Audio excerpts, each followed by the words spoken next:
What's going on? What's going on, brothers? It is your dude, Mr. International Passport, here again with Mr.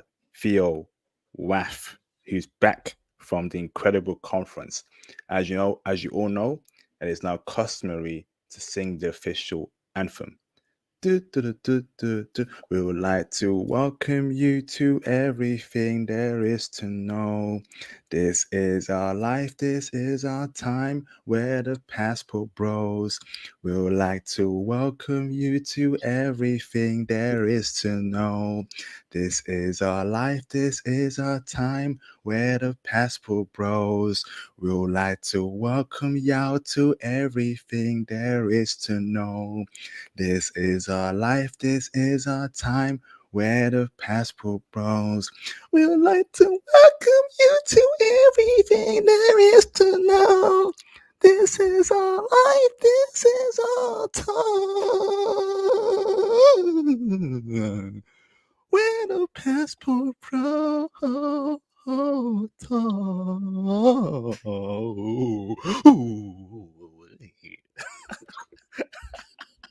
Let's get it cracking, man. Let's get it cracking. We are back. We are back. Brothers, press A1 in the live stream chat if you heard the vocals of the new best singer in the world right now, International Passport. Can y'all hear me, brothers? Can y'all hear me? Press A1 in the live stream chat, man. We're gonna crack it. It's gonna be a classic. We got Theo back to back. Let's get it cracking, brothers, man. Hope y'all are good. We got a couple ones. We're awesome. We're good. So, welcome, brothers, to the official passport show. I am your gracious host, Mr. International Passport, here with Theo Waff. I want to say a huge thank you to all those that support the channel over the past couple of years. Your support has been greatly appreciated. And welcome aboard the new people. I accept and I embrace you with open arms. Let's get it cracking, man. So there's only 4 more spots in my Python course. 4 more spots. All of y'all, if you're interested in IT, if you want me to teach you Python every week, go and get the last 4 spots on the Python course. The Python course is the link to the live stream chat. It's all for grabs right now. Okay, we're here. Want to say please support the channel throughout tonight. Hit the super chats, hit the PayPal for support. Cop the merch, of course, join the Patreon for behind the scenes intel on foreign women. And let's get it, man. Let's get it. So we are back for another episode. We got Theo who's back. Theo, how you doing, bro? Doing good. It's been exhilarating. It's been an amazing 2 weeks. Actually, about 3 weeks. So the week leading up to the conclave, the week of the conclave, and then the week after has been just nonstop. That's all I'm doing is working. So yeah, it's been great. The conclave was great, and we're just going full speed ahead. Fantastic. So let's speak about the success of the conclave. Many things happened, many great things. So Theo, this was done last week. You weren't here for the passport talk, unfortunately, but you're doing great things over there in Atlanta. Brother Theo, how was the whole vibe, the whole atmosphere when you saw hungry brothers who want to be successful, want to be out there? How was that like, bro? It was, for me personally, it was a little overwhelming. I couldn't believe how successful we were and how many brothers had actually come together. And the level of their success, the level of their desire, the motivation, the quality of the man that was there. I was very stunned, to be honest. Again, the first one was in Atlanta, also 2021, a little rough. So was Philadelphia. This one was totally different. We're talking a much more refined man, a much more stable and prosperous and desiring to improve himself. So this was very, very different conference. And without a doubt, this was the best one. It was our most successful. Fantastic, man. Fantastic. Press it 2 in the live stream chat if you were at that conference, this last week. So tell us what happened in that conference, Phil. What did you speak about? What was the direction there? What happened? We want the whole 9 yard, bro. Yeah, so we talked a lot about a lot of topics. Law, make sure we understood what was going on with the police, mental health, um, health, investments, how to be the best version of a black man that you possibly can, the future state of the manosphere, real estate. There's all kinds of things that were talked about, and then how we are as brothers between each other. So our shared responsibility to each other and who we think we are, and um, I think we really made our own statement about what our mission is and where we're going in life. So I think this one was much more refined. Was much more refined. I give Obsidian a lot of props for that because he was the one who had the vision that we needed to be as black men, particularly as in the manosphere, we needed to have a much more refined look. We needed to have a much more dignified look, kind of like the Kevin Samuels level. And so he had been pushing that since last summer. And I saw what he was doing. I was like, okay, yeah, I think you've achieved it. So again, give him prompts for that. And of course, I was talking about IT. That was my big thing. So I had a pretty good lecture. I had 3 lectures on IT and rather successful.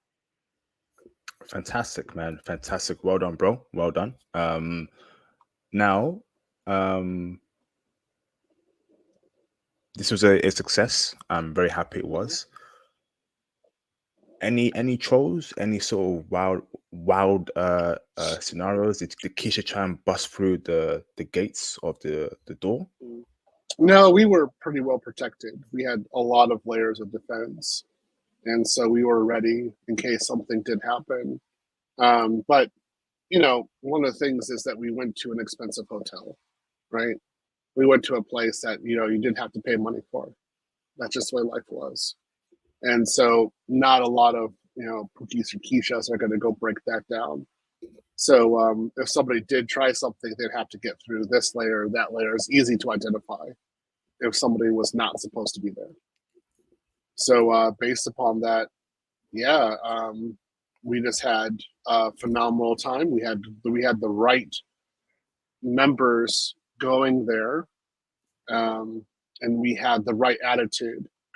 We just had a great deal of camaraderie together. A lot of conversations. A lot of podcasters were doing live broadcasts from there. I was very impressed. Like again, what people were talking about the future state of the manosphere. Of course, the Passport Bros. There was a lot of conversations about us and where we're going. Of course, I talked about your channel quite a lot. A lot of people knew you, and they watch your channel. They watch your content. They've been influenced by it. So I think you're doing a great job. So yeah, it was actually very good. I met a lot of great people. I was just very surprised because again, I'm thinking about, I have work to do, so I'm working to death, of course, in the office, and then I have to go to do my presentations, and it's stressful, and there's a lot riding on it, and I got to do a lot of organization, and the can I say the amount of people who were there and talking about their experiences, and then also wanting to learn IT, it was just, for me, it was overwhelming. So again, I'm very humble about it, and I'm very thankful that people did spend their money to come out, did take their time to come out. But I think they got something out of it. I think they got more value coming out of it than they had like previously. So in that case, I think it was a success. Incredible. Do you know what, right? It must have been surreal, actually, seeing in real life, brother, all the people that have been influenced by you, your story, what you've been through, Yeah. literally the fall and rise of Theo Waff, the genius. I mean, I think that's how I can definitely title that. or the rise and rise of Theo Waff, the genius. How did that feel, brother? You know, seeing people embrace you, Theo, you changed my life, Theo. It's great seeing you in person. How does that feel, bro? It again, I'm rather humble about it. I don't expect it, and I'm not anticipating it. As I said at the conclave, you know, I'm still that guy who was homeless. I'm still that guy who had cancer and was abandoned, and who had to walk home by himself and make sure that nobody knew about it. I'm still the guy who was homeless 3 times and ate out of trash cans, and that's yeah, it was horrible for me. And um, I had a lot of tragedy, and then of course the plan I put together for myself was successful, but it was during that time period I really focused and I got my plan together and went forward. And I used that same plan to teach guys how to be successful, and they're successful. We had 3 guys from class 1 give their testimonies, and they were talking about how successful they were. So one guy just got his first paycheck from the class the day before, and he was happy. So he was, you know, making money. He grossed almost $7,000 through his pay period, which was by far more than what he was making before. Then we got another guy. What was it? He was making, I think, 145,000, but then he also has bonus, and then like I think a shared prosperity, a shared revenue. So he's making bank, and that was his second year of working in IT. And then we got another guy. He was making $371,000, and yeah, and then he actually talked about what he was doing. He talked about how he was living, and then he came in from Thailand. So it was amazing. I was like, I never even expected, like, none of these guys knew IT before they started. And so the fact that they could do that, they could go abroad, they could actually travel, they could do what they wanted to do was amazing to me. And I was just very, I don't know, because I'm used to hell, you know what I mean? I'm used to fighting. So when I see success, it's hard to take that. It's just like, it's something I don't really focus on. I'm focusing on the next battle, right? Right? The next problem. How do I solve the next thing? Like, how do I get past the next barrier? That's all I'm thinking about. But to see men being successful at a point of rest, where they could just have that money and have that success, and it was amazing. For anybody who's listening, I just want you guys to understand this too. All these guys I'm talking about, they're all single and childless. There's no women in their lives at all. Nothing. Like, they have no kids at all. It's nothing like, I can see somebody watching it like, oh, child support, this and that. No, they've got no kids. Right? So, including myself, I've got no children either.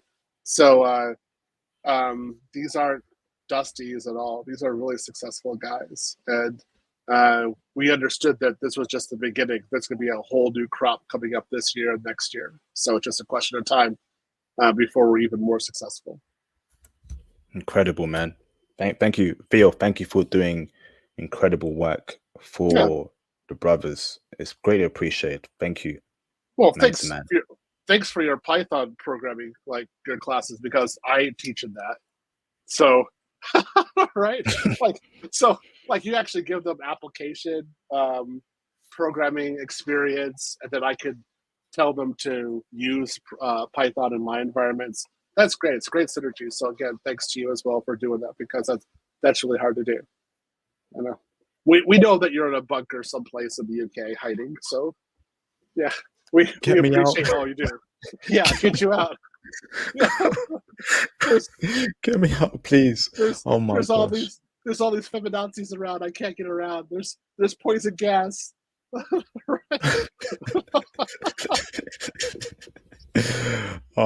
So before we go into the next stage, I got a super chat here. Shout out to the first super chat of tonight. Thank you, Mr. The Black Muslim, for the $2 super chat. I appreciate you, bro. Where's the next year conference? Hopefully it's in Nihon. Nihon de ne.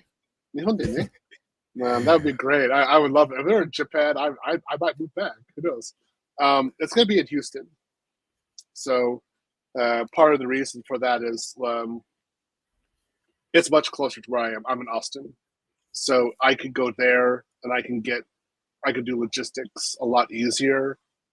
Plus, I could bring my dogs to a conclave so they could be in a room with me, which I like. I have to pay for a dog fee, which is good. There's also things like the parking is free. The food is more reasonable. Well, we had every single time we're doing this in Atlanta and Philadelphia, the food prices are outrageous.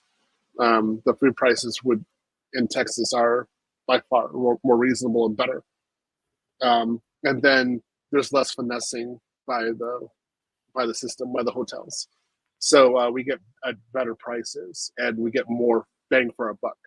So that's why it's going to be Houston. So we're just looking at where it's going to be exactly, what hotel. Trying to scope that out a little bit. I'll do that a little bit later, probably around Thanksgiving, because I am working and I'm teaching. What is it? So I teach 5 nights a week. So that means I can't just take off someplace and go look at something real quick. It's almost impossible. Awesome. Thank you. Shout out to Mr. Cozy ET. Thank you, bro, for the support. $5 super chat. Salute to you. Thank you. 2 things stop black men from being successful: materialism, laziness, and mentality. Do you agree with that, Theo? It's 3, dude. You wrote 3. So I would also say execution, proper execution, thinking about it, like actually thinking about the situation. And also, next thing I would say is gynocentric thought. This is something we talked about privately quite a lot. Gynocentric thought is a cancer, and it must be cured. And so I look at guys and like, I just got to beat this out of you, because it's hard for you to advance or think logically with gynocentric thought. So I would say, yeah, that's a good 3 to start with. We got many more points to do. Awesome.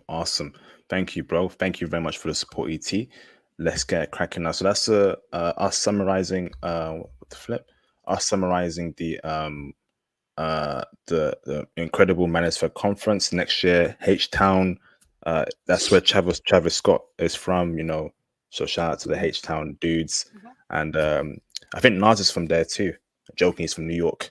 Yeah, fantastic, man. So let's get down to business, brothers. So thank you for that review, Theo. Now let's kickstart the hold on, I've got a super chat here. Shout out to Mr.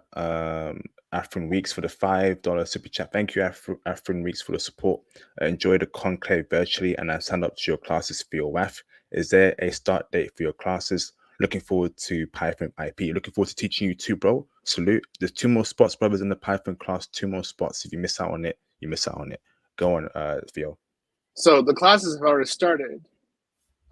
So tomorrow starts week 2. You need to get in contact with me immediately. So my email is theowaf@gmail.com. You need to email like ASAP, because you need to get into the group. We need to do software installs. So I'm going to give some shout outs real quick. I have 4 admins who have worked tirelessly to do software installs, and by doing so have preserved me, because if I had to do all the software's installs, I probably would have ripped somebody's head off by now. Literally, I would have gone nuts. And these guys have showed the patience that eventually it will get to me. Again, Prince, this was one of his names, Jermaine, Josh, Rob, those guys really stepped up and helped me out, because I was about to lose it, to be honest. I never thought that it would be as big as we have. So I have like 180 new students right now. And this is the largest that I've ever had. So basically, like the meetups we had, or the conclaves from 1 through 4, like, so class number 5, as we call class number 5, is larger than 1 through 4 basically combined. So I basically just doubled all my students. But the thing is that class 5, everybody's active. So dealing with that number, if I didn't have help, I don't know what I would have done. I think I would have gone crazy. So again, I want to say a lot of thanks to the admins. I do want to say a shout out to the guys who flew in from other countries. So for example, Zuma Thailand actually flew in from Thailand. So I really respect that, and I'm really impressed by that he actually did it. We had guys coming in from Colombia. We had guys coming in from the UK. And UK. Then, yeah. Whoa. And again, El Guapo being there I was particularly happy about that because again, big guy right now, and so again, who else? Lead attorney was there. He talked about divorce quite a lot, the law and divorce, and why you shouldn't get married in the United States, what's really happening. And then he gave us some pointers he doesn't really talk about online. And that was such a value add. Just like, once again, like, oh yeah, none of us are getting married in America. None. Impossible. We're all getting married abroad, and we're keeping our marriages abroad because once you get to the West, it gets messed up. So those guys just being there, it really meant a lot. Kosher clinician being there. The paternity fraud, I forgot his name, Carnell. Paternity fraud guy was there, and he's in the class, and he really showed a lot about how anyone, like including me, could be accused of paternity fraud. So basically, a woman that I've never met before, if she knows my name, my phone number, my address, she could say that I'm the father of her child, and I could be put on the child support even though I've never touched her. Right? Wow. And yeah, then I have to spend years with lawyers trying to get myself out of that situation. Even if there's a DNA test and it shows that I'm not the father, it doesn't matter. It still continues. This is ridiculous. So he showed that, he really explained that and how dangerous it is that none of us are safe from it. So hats off to him. I mean, there's a lot of battles going on. A lot of guys working really hard to make things work for us. And this shows just what a crappy situation we're in right now. So having the conclave was wonderful. Having the speakers was wonderful. The guys participating was wonderful. I do want to say a shout out to the guys who bought my food. So every time, sorry, my nose is running, I don't know why. But every time that I went to the bar, I never paid. So, or even when I went to breakfast, I never paid for it, and I was amazed by that. So I would sit down, even if I was by myself, I would sit down, and eventually I would talk to someone, and then later I get up to get my check, and somebody had paid for it, and I couldn't believe it. I couldn't believe just how hospitable the people were, and I just want to say something again. People listening to this. If anybody thinks that black men don't have money, you're ridiculously delusional. Black men have money. They're just really smart with how they spend it. And they don't spend it on tricks. They don't spend it on worthless things. They spend it on things that have value. And when the black man sees there's value there, especially if he's high value or a Henry, he knows where he's going, that's when he'll spend the money. But before that, he doesn't spend anything. And I think that's wise. I think that's the kind of financial conservatism that the country needs. So, again, hats off to these guys. I was actually rather impressed by this. Fantastic, man. Fantastic. Shout out to all those brothers that Theo shouted out, and shout out to you, brothers, man, for going to there and buying Theo's coffee. That's very great, man. Theo does a lot of things. Least you can do is buy the brother coffee and have his bill. Okay, no, awesome. It's a little more than coffee. Let's just keep it a coffee. But it's a little. I don't know. I was at some place in the middle of the night, so Secret. I don't know what's going on.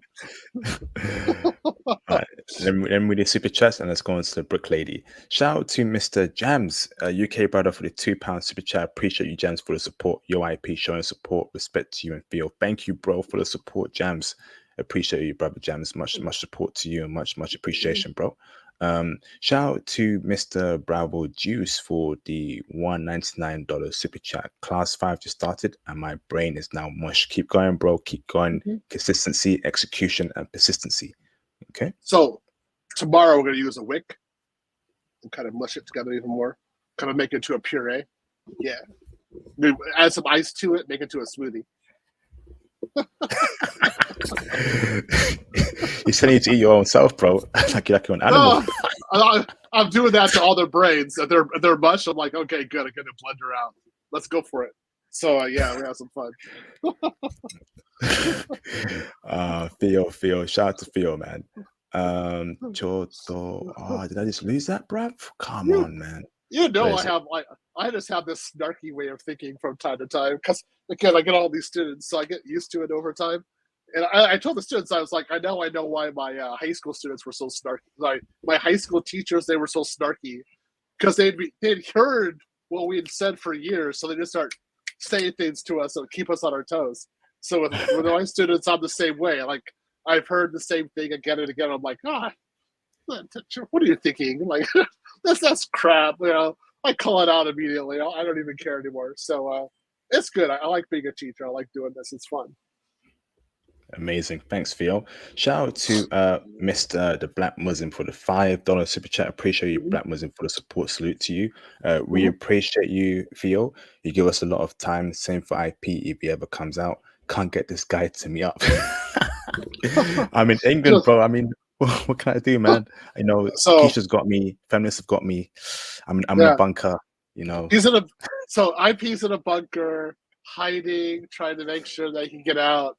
No sunlight, and actually he's doing all of this right now by Morse code. He's actually typing it out, all the images. He's typing as fast as he can. I met Black Muslim, great guy, solid, very good person. Good. It's good to now the people that are in your chat. I actually know a lot of them, so I know who they are. Right, they're in my class. I've actually shook their hands. I actually talked with them, so I know what's up with them. So yeah, very solid. He should be on the show more often. He's a good guy. Definitely, man. A very smart guy too. I taught him Python earlier this year. He asked some great questions. His homework was amazing. He's definitely skilled at Python, Phil. He's probably one of the most skillful guys at Python I've ever taught. So keep going, Black Muslim, man. I think your Python skills are definitely going to get incredible in the future. Appreciate you, bro. Shout out to the Pathfinder's Journey for the $499 super chat.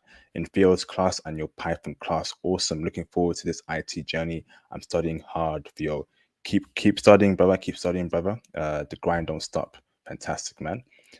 Shout out to Mr. J. Remo, the Black Shakespeare. In the binary realm, Theo's the gleam. Ruling the dream class, he's a supreme with wit and bites. So light, he turns each glitch into pure delight. What is this, bro? This is some Shakespearean Narnia C.K. Lewis writing, bro. Yeah, remember Narnia? This is incredible, bro. How does he write like that, man? He's got talent. See, again, if there's any Keishas watching us right now, and they're saying that we're not intelligent, look at that. That's you got to have some skills to do that.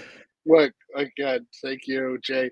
Jay understands the toll that is taking on me, you know, the emotional toll, and so he's surprised, but I'm like, you gotta keep on going. It doesn't matter. There is an end point.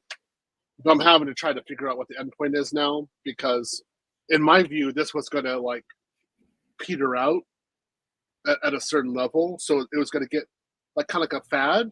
So there would be some people who would do it, but for the most part, the Pookies would win, right? So we would remain kind of like a niche group, and that's how it would be. So by like 2025, 2026, there really wouldn't be any more students left, and that's the way life would be. I now understand that I was totally wrong, and it's going to increase every year. And so at this point, we understand that we're the largest non-funded Black conference in the United States. Yeah. Damn. Non-sponsored. So this is going to increase every year. So it's gonna have more students every year. So I'm trying to figure out how I'm going to do this. That's it. We're trying to figure out how this is going to work long term, because I can't do it to this level forever. But we really do need to have more teachers. We need to have more people. Students. Yeah, we're going to get more students. So I mean, if I have 180 active in class 5 right now, let's say there's attrition, it goes to 120. That's still 120. That's huge. So if we get like next year, and for Conclave number 4, let's say that there's 500, which is possible. Okay, then how do I do that? Right? I can't do that as an individual. It's impossible. So we're trying to figure out how these numbers are going to go, how the lessons are going to go. We're definitely changing lives here, man. 500 men, 180 Black men getting these IT jobs, 6 figures. That's how we're building collective wealth, man. And this was my plan a long time ago. How do we elevate brothers? And Theo, you're doing a great job with teaching brothers. I'm doing all I can. I hope I'm giving value to brothers with the channel, the Patreon, the countries you can travel to, the whole 9 yard. And I'm doing what I can, brothers, man. And I hope it's changing your lives or has some sort of positive impact on your life, brothers, man. I look back from the pandemic, 2020, 2021, literally home every day, pumping out streams, just getting brothers, listen, like we can do this, blah, blah, blah. I never thought I'd be here in 2023, still going on at this channel stuff, man. I thought, maybe I slowed down last year, but it's only picked up, man. And we need to keep on picking up to change brothers' lives worldwide, because we got something going on here. We ain't no thugs, we ain't no rappers, we ain't no athletes. We are ordinary brothers who are ambitious and who want to change things for the better. Conservative too. I'm happy, bro. Let's add on that. What I'm finding so far as being a teacher and actually doing this is that the demand for education is actually very high with conservative Black men. It's just that the access or the opportunity or something that's good for them on their terms is very low. And that's why this class works, because it gives exactly what they want. I was going to say, like, again, well, my students are hungry. They all want to learn. I'm sure yours are the same way. Most of them are active, and they really have a desire to learn and perform. And this isn't like you always have this image of Black men in the schools as being non-producers. And I'm just like, no, what it is that the format of the education doesn't meet their needs or what they want. And because of that, they're checking out. But if it does meet their needs, amazingly, they outperform other groups. So why doesn't the educational system change for them? Yeah. Facts. Let's do what we can do, Theo, with this IT stuff, because the more we get brothers into IT, the more we're changing lives and building collective wealth and network. I mean, and that's why look out for more crypto content coming on this channel. I'm hearing some great things for crypto that's coming next year, and I want brothers to benefit of this crypto run that's coming next year. I'm gonna be dropping some crypto content very soon, hopefully. And again, I just want to do the best for brothers, man. You got the countries, you got the Patreon, you got the Python course, Theo teaching you IT. Now crypto's coming, maybe some geopolitical content coming, some RP content. Doing what I can for you, brothers, man. It's tough, but I'm gonna keep pushing, man. Shout out to Just Blue for the 5. You want to say something? I want to say I'm looking at the factors, the indicators for next year, and I would say, oh yeah. Again, I'm not a financial investor. I'm I'm a normal person, so's IP. Don't sue us if you don't make a financial decision based upon us. But yeah, crypto's going to explode next year. It's because the currencies are going to plummet again. So I'm just looking at this like, oh yeah, it's just a question of time. So yeah, get a position. You're going to make a killing next year. Yeah, we got to do a crypto stream, Theo, and me and you, Yeah. and we'll do other ones with brothers as well. Obviously, we're not financial advisors. We just want to give value to brothers, and obviously, you go away and make your own independent decision.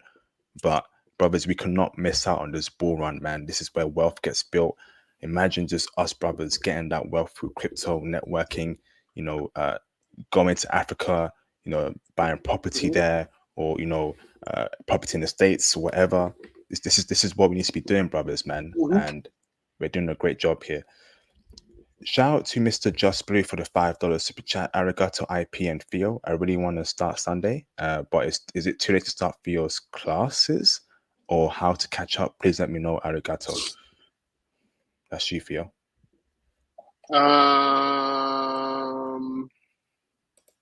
Contact me really quickly, like now.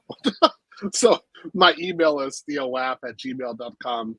I mean, you need to contact quick because let's say the door is closing and there's barely any light coming out. So, yeah, I would act on that real quick because I've already started rejecting people. So I probably rejected about 20 people so far. Damn. So yeah, you need to act. I need to see your situation, what's going on, and then maybe I can get you in, maybe not. But again, I have 180. I'm full. Yeah, like I've had a buffet. My stomach is huge, right? So yeah, like you need to act on that quick. Awesome. Shout out to Mr. I Am Jules for the $10 super chat.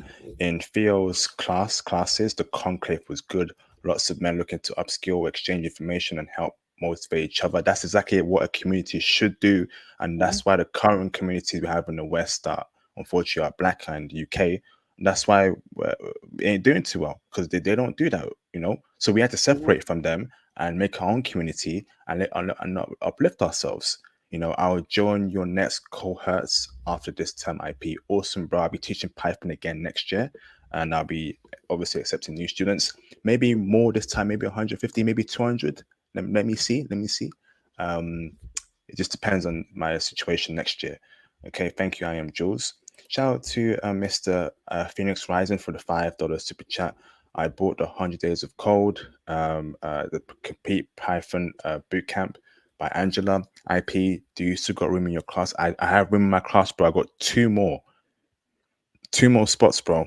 Two more. It may be gone now, but go on my Patreon and check out the Python classes September 2023 tier on my Patreon. If it's gone, brother, it's gone. If you're lucky, you're lucky. And I hope you're lucky, bro. Yeah. All right. Like we never thought we'd be saying this. We never thought that like we're at full capacity. We can't accept another student. This is what we're at this point. And it's going just getting I want to say like hats off to IP. He does charge for his course. I do not charge for my course.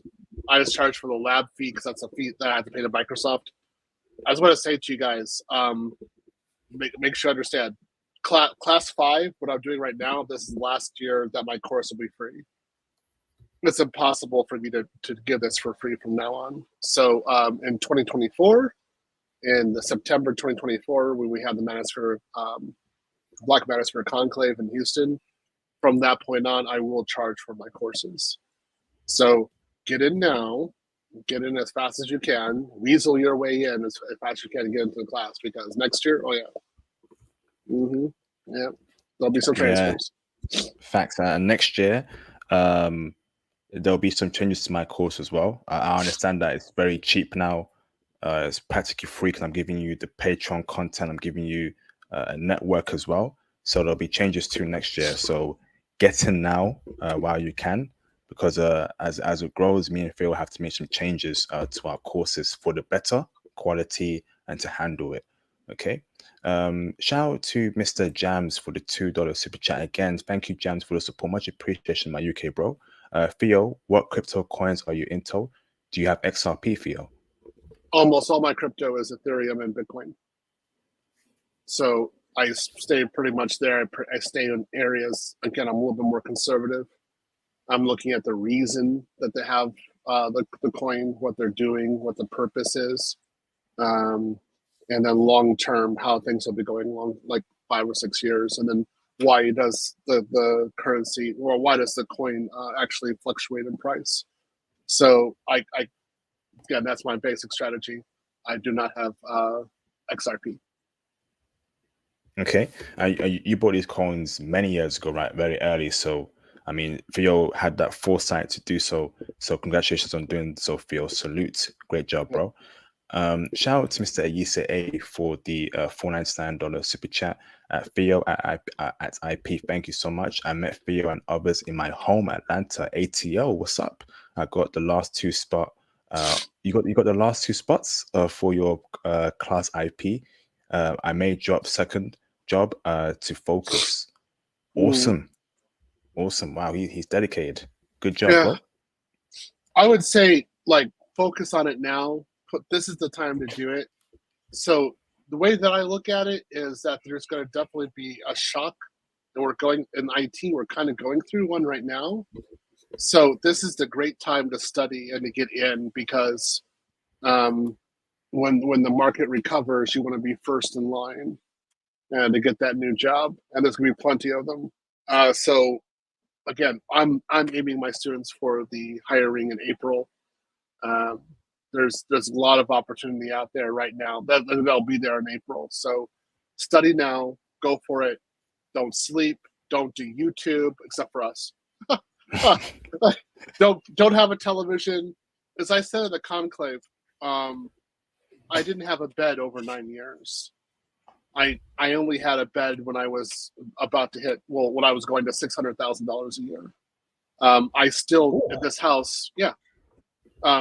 I own my own house. I still don't have a sofa or a television inside. As far as I'm concerned, if I want to sit down, I have to earn it. So I have chairs at my desk where I study, and where I work, where I study, and then downstairs I have benches where I work out. That's it. There is no place to just chill out. And if you have that kind of devotion and you're just putting a lot of time into your efforts, you will make it. But you have to want it. You have to really, really want it.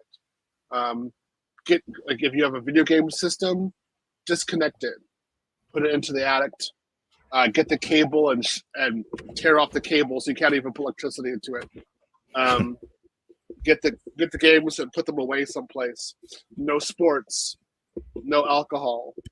It's just gym, study, Manosphere, right? More study, and that's it. That's all you're doing for a long time. But if you do that, you go through that journey, you will make it out in the end, and you'll have a much better life. Fantastic. Awesome, man. Shout out to Theo for getting the bag, man. Over $500,000 a year. Wonderful. Theo, you need to be earning more. Hopefully one day $1 million a year, bro. You have to, bro. We were talking about that. We were actually talking about that at the conclave. People were talking about what to do.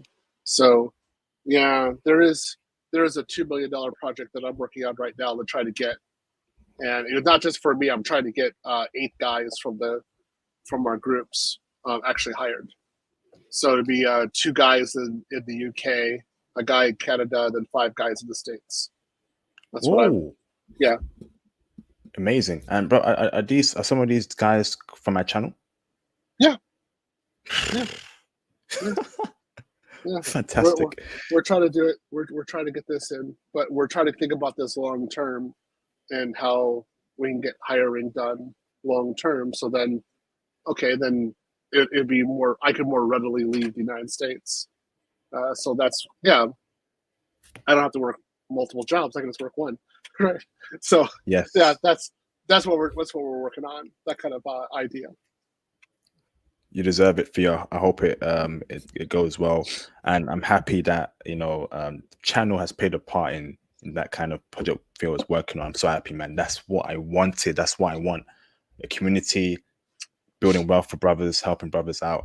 I think I've you know, if I was if I was to retire today for you off the channel and walk away, I think I've achieved my goal. I set a flame in the brother's belly to be hungry to achieve. I think I've done I've done what I can. I want to do more, but if I was to just retire right now and just, you know, deal with Keisha for the rest of my life, hopefully not. I want to deal with a foreign chick. I'll be happy, bro. So I'm It's very happy. see, but we have to keep on going. See, that's the thing. Mm. So it's like taking penicillin. Like, so you're supposed to take it, like, I think it's like 14 days you're supposed to take it, but usually by day 3 it's cured, right? So you're like, why do I have to keep on taking it? And that's just to make sure that it really is gone. So you have to, like, antibiotics or penicillin, like that you have to take it longer, and that's what we have to keep on doing. So, like, at least another 5 years, we have to keep maintaining these platforms, maintaining the classes, and reinforcing where we're at. We can't step away. We're in it.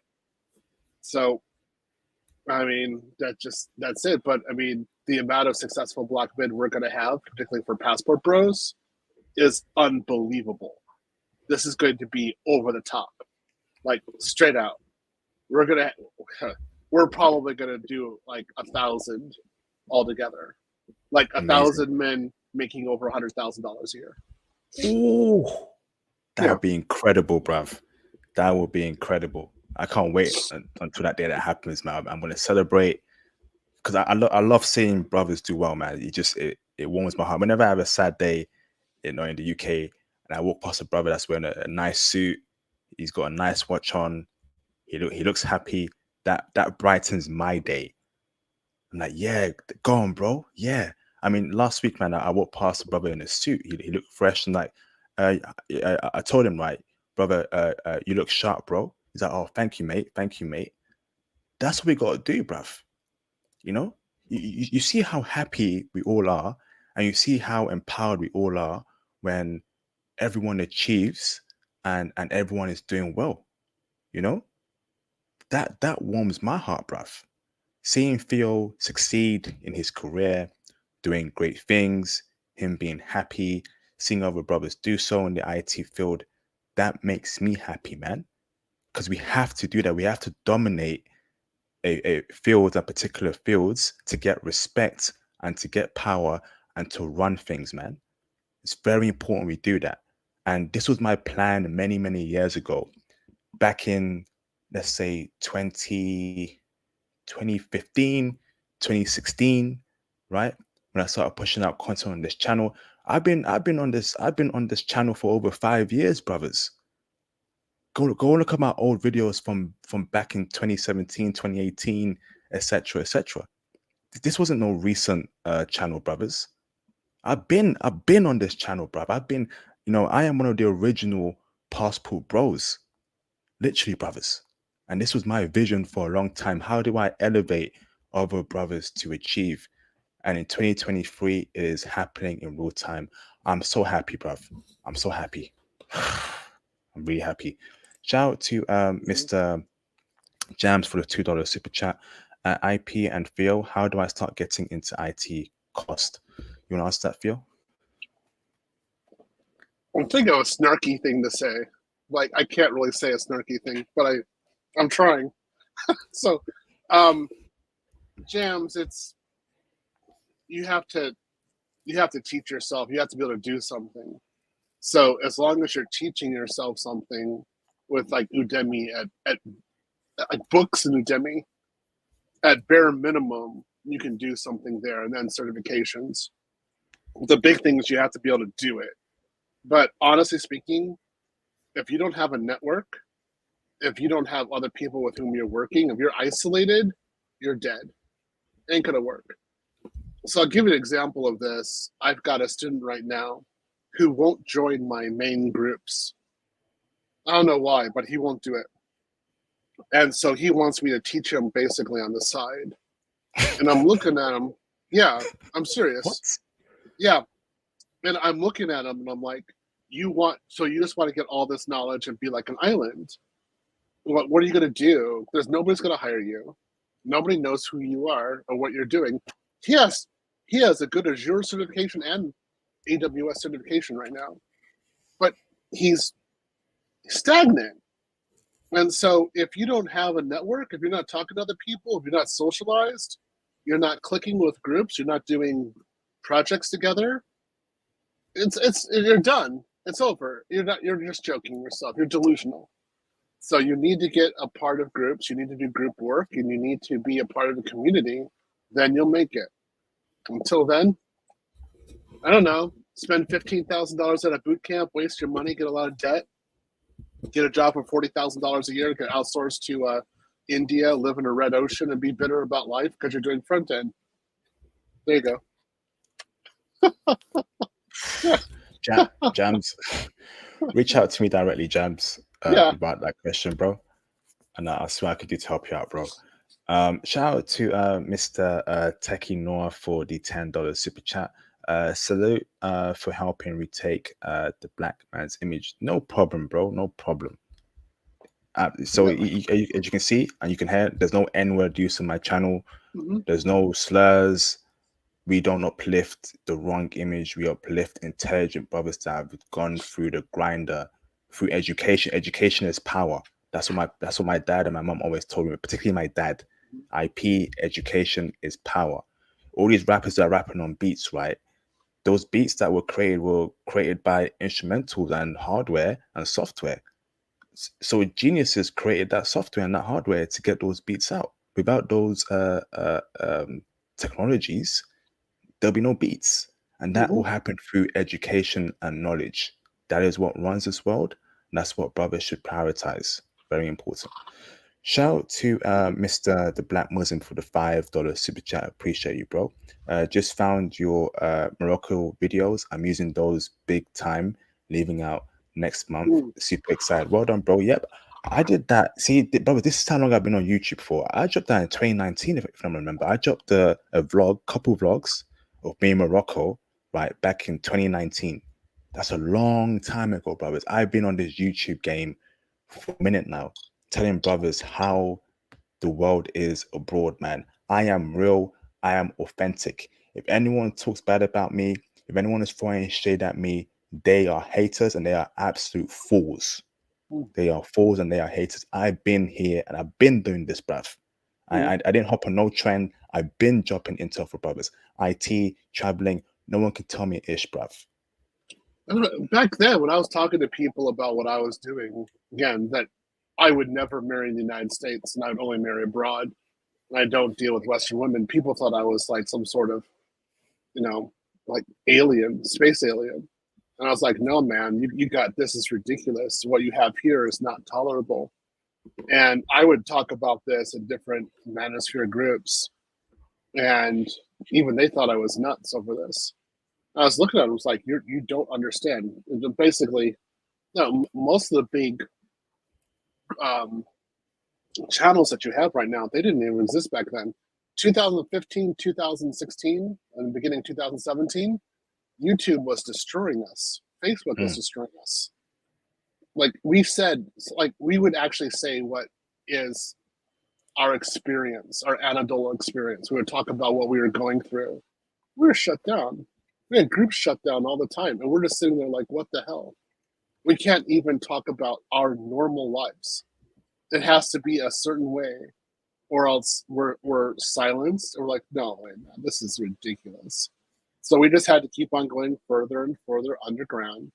But it wasn't anything dangerous. It was us actually talking about our experiences. That was it. And I think, I again, hats off to you for being there, because, like those times, it was like, what was it? That's before Obsidian and BGS. So and we're talking Sandman was around. Yep, I remember him, yep. Yep. Sandman just got demonetized. I cannot believe that. So I'm ticked over that. I'm thinking about giving him 2 Bitcoin because just what he did for me is so important. Yeah, and keep him going. But let me think. Turd flinging Monkley, Turd TFM. Like I didn't watch him that much. I thought he was a little too extreme, but like, you know, it was funny sometimes. So I mean, those TFM got knocked out, right? So they got all these guys. It's not, you can't stay around long because the powers that be keep on knocking you out. You can't say what you want to say, and that's why it's fundamental that we come together and keep on talking. Make sure that we keep each other's notes. We have back channels. We're communicating. We're actually sharing our ideas, of course, because you know, educated Black men actually talking about conservative values and what we want for family and the way we think things should be. Oh no, no, no! Send the bombers in. No, no, no. I mean, it's really bad. Go to Japan, get a woman, get a wife, get married, make kids. No, no, don't do it. No, go to South America, do it. No, no. Right. So if we're on YouTube or on Facebook and we're a bunch of pookies, and the ABW is number one, and it shows why she's there, necessary, we get 1 million likes instantly. Yep. Facts. Absolute facts. Okay. Now, this was a great opening monologue. Now, let's get down to this brick lady stuff. So we're going to react to an issue that's been going on around this particular topic called the brick lady lies, bro. Theo, before I share my screen and we're going to react to how her face is and the nonsense she's spewing, do you want to give us some contextual information as to who is she, where she's from, and what's going on with her? Why is she a controversial figure right now? So Brick Lady, it's ABW who claimed online that she was attacked by a Black man with a brick. Brick, right?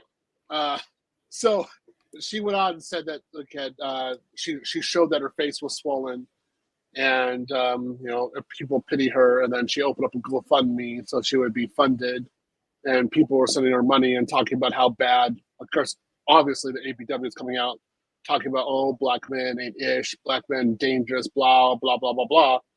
And then it was found out that the reality was that she had gone to the hospital that day and gotten silicone injected into her face. I think she got it injected in her face. It's just something with silicone was going on, and that's why her face was puffy. And then she had also made these other accusations towards Black men earlier, so she had a history of this, and nothing had ever been proven in a court of law. Nothing at all. So she's a con lady. Wow. I have a lot to say about that. There's many things I want to get out of my chest, but let's react to this con lady. This is just madness, bruv. This is what we're going against in the West, and these women think that we're lying. You know, we're fools. These women are dangerous, bruv. Literally, our lives are at stake here, brothers. Let me just share my screen real quick so y'all can just see the nonsense this chick is on, man. Hold on. Share screen, present. Hold on. All right, there it is. All right, let's get cracking. I thought she was a foreign BW, but she's an ABW. Jeez. All right, let me share my screen. All right, present. Share screen. Hot topics. All right, so can y'all see my screen? Can you see my screen, Theo? Yep. Okay. And how's the sound? To give him good. Yeah, fantastic. Yep. All right, so let's get to it. So we're going to react to the brick lady incident. Okay. Her cell phone number, all while a crowd of men stood there watching. Hold on. Him, Rewind. Bachet says she attacked, recovering after she says, tonight, we begin with a rejection that took a dangerous turn. A Houston woman is recovering after she says a man hit her in the head, in the face, with a brick. Robache says he attacked her after she refused to give him her cell phone number, all while a crowd of men stood there watching. What have I ever done to anybody in my life to deserve this? Literally, a man asked me for my number. I said no, and he picked up a brick in front of so many men and was like, "What are you gonna do?" And I told all these men, like, "Yo, why this man got a brick on my face?" According to her social media, this happened over the weekend. We reached out to HPD for some information and have yet to hear back. Joining us now. Wow. So you're telling me, right, this swollen woman's face, Theo, is all a hoax. It's a lie, and Yeah. she's blaming black men or a man for doing that against the face. When I saw this, right, I'm thinking, what kind of human being would ever do this to another human being? And I'm thinking, okay, something's wrong here. Find that person and enact justice on that person. So that's me, right, jumping to conclusions, thinking that someone did harm her. And I feel bad, bro, for thinking like that, because this turned out to be a lie. And this is a warning to men out there. These women are out to get you. Western men have to be on their toes on in the workplace, going out in public, in the club, in the bars. These Western women are borderline, right, going to ruin you. Break it down for us, Phil. This is scary, bruv. So this goes back to the same premise that we've been dealing with for at least 30 years. And this is Western women making money off of saying that men ain't ish, men are bad, men are destructive. They keep this is an industry for them. And it goes back to the same concept that Sandman originally talked about in his podcast, which is wealth transfer. They're always trying to figure out a way of transferring some degree of wealth from men to women. That basically the woman doesn't do anything, but for some reason she gets gets money. And this is a prime example of this going on right now. So she was never attacked by anyone. There was never attacked by a brick. As you can see from that, that was not the way a brick would. If you're attacked by a brick, it would not puff up like that. Yeah, and it would be more than one. And why would you attack the side of the face? It doesn't make sense. You attack usually the top or some other place like that. The side, it just doesn't make sense why you would do that. And only one time. Usually, in domestic violence is by far more brutal than this. So we know this is staged.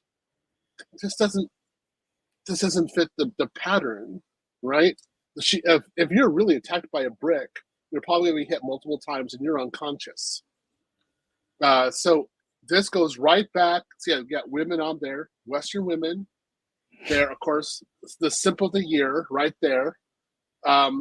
Finding out ways of making money on this same, this same narrative. And they never asked, for example, did this actually happen? They say whatever she says, they run with it. Nobody says, show us the evidence that this actually occurred. That's crazy, bruv. And I think that's a problem we have in our society currently. It's this believe woman garbage rhetoric, right? I am against believing all women. How about you get the facts of both parties and get the facts from there and take it to court before jumping to conclusions and believing all women? Oh yeah, he must have done that. Now all of us are out here looking like fools. I'm out here looking like a fool myself because I actually thought she was actually attacked. I'm like, this is really messed up. And it turns out it was a scam. Okay. Brothers, these women, right, will do anything to destroy men, to put down men, and to take resources off men. I actually believe there is definitely a gender war going on in the West. And if y'all are not awake, you're gonna get got, bruv. Be on your P's and Q's in the workplace.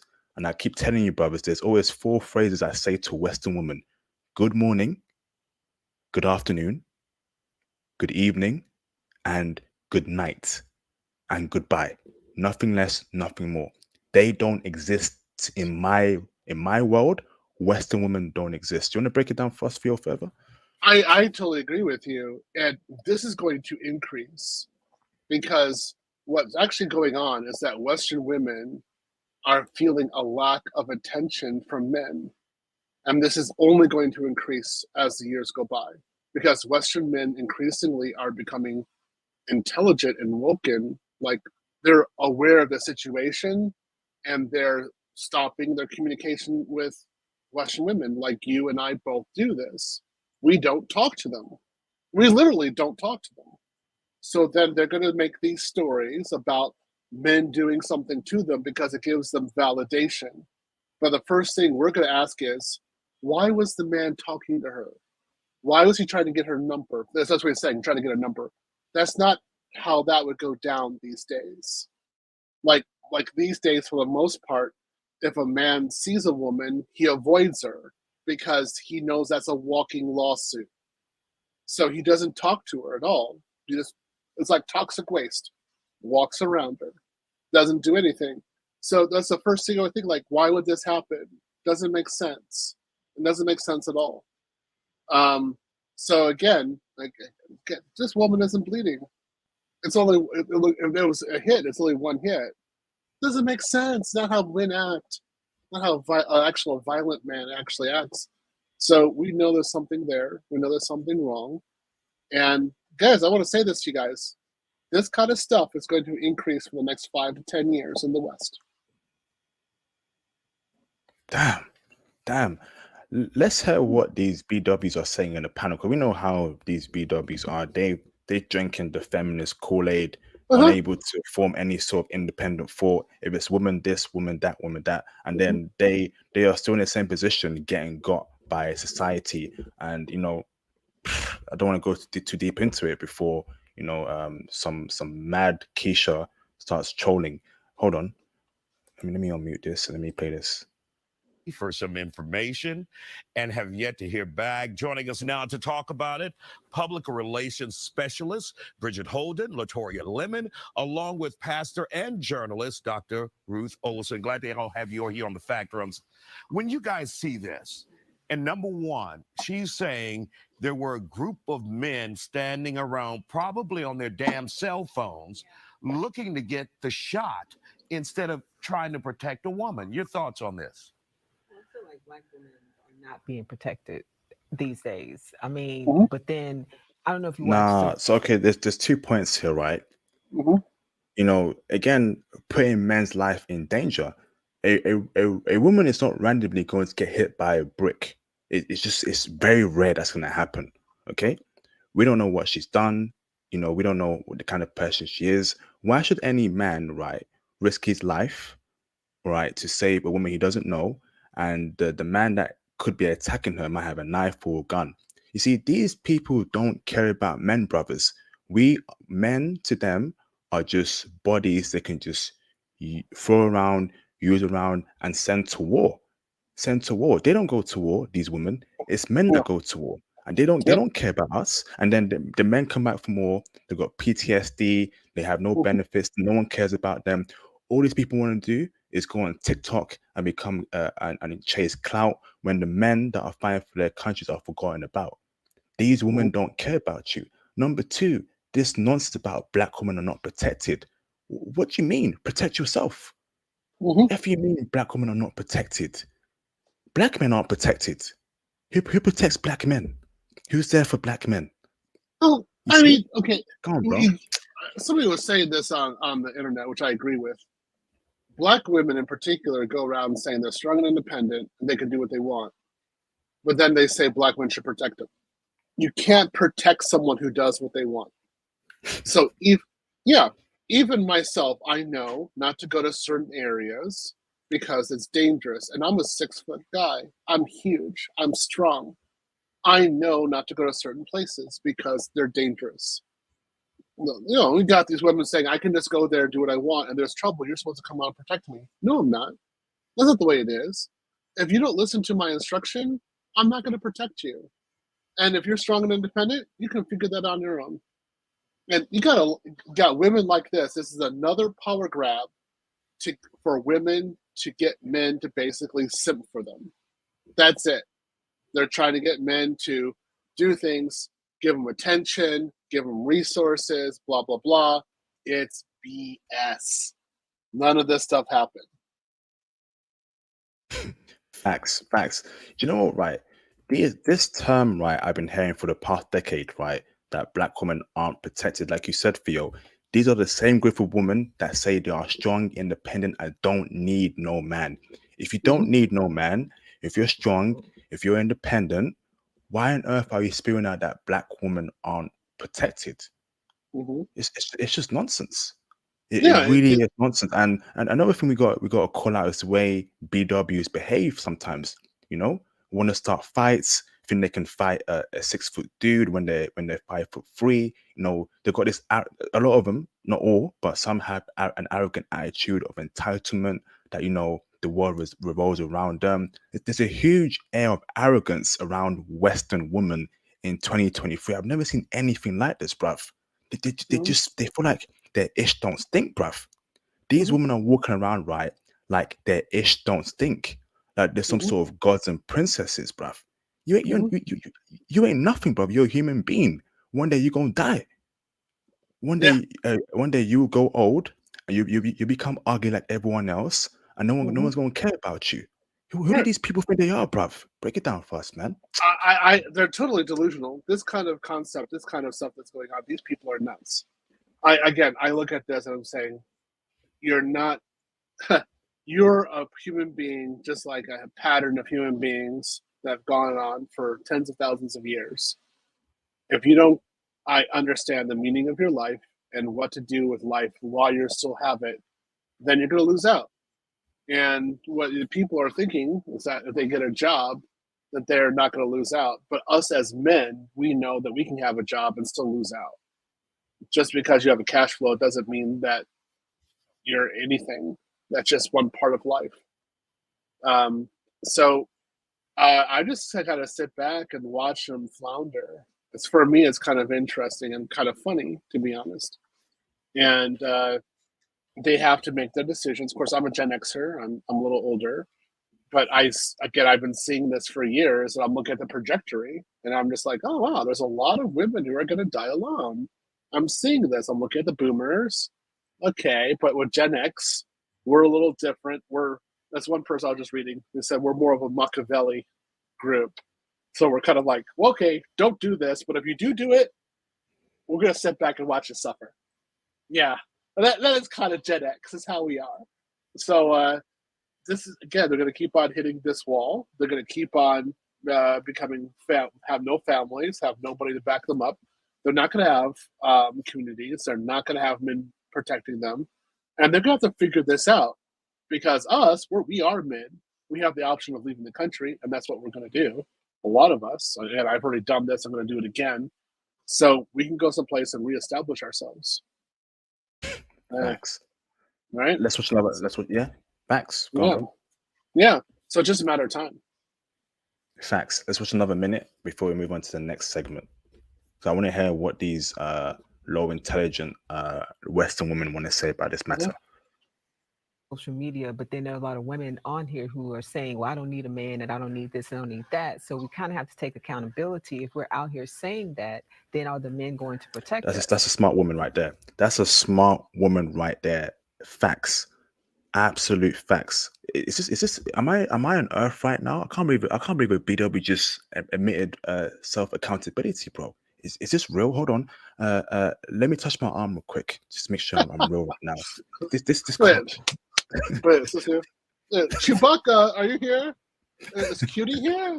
Chewbacca, are you here? So Chewbacca isn't here, so maybe this isn't reality. Because Chewbacca should be here, so maybe this is a nightmare or some sort of dream. Because a Western woman saying accountability, So I don't know what would happen. Oh, Chewbacca's here. Sorry, yeah. So we know it's going on. Real. Okay, yeah, it's real. Let's carry on.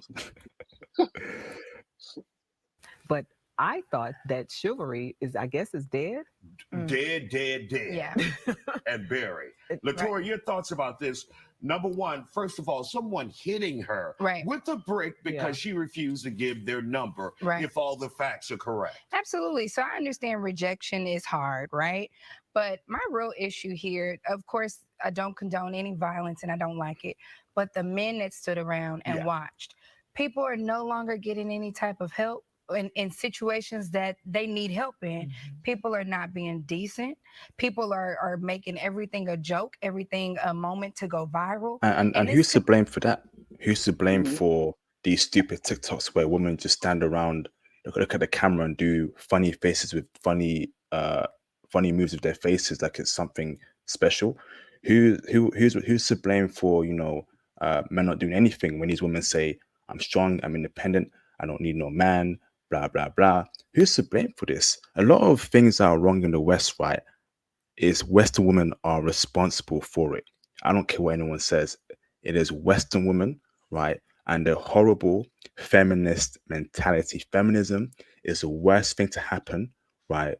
Since Anakin went to the dark side in Star Wars. But even that was organized. I mean, I kind of understand that, and I kind of get it. At least Anakin was like lawful evil. So I mean, that's okay. It has some sort of structure to it, right? Not what these guys have. This is chaotic.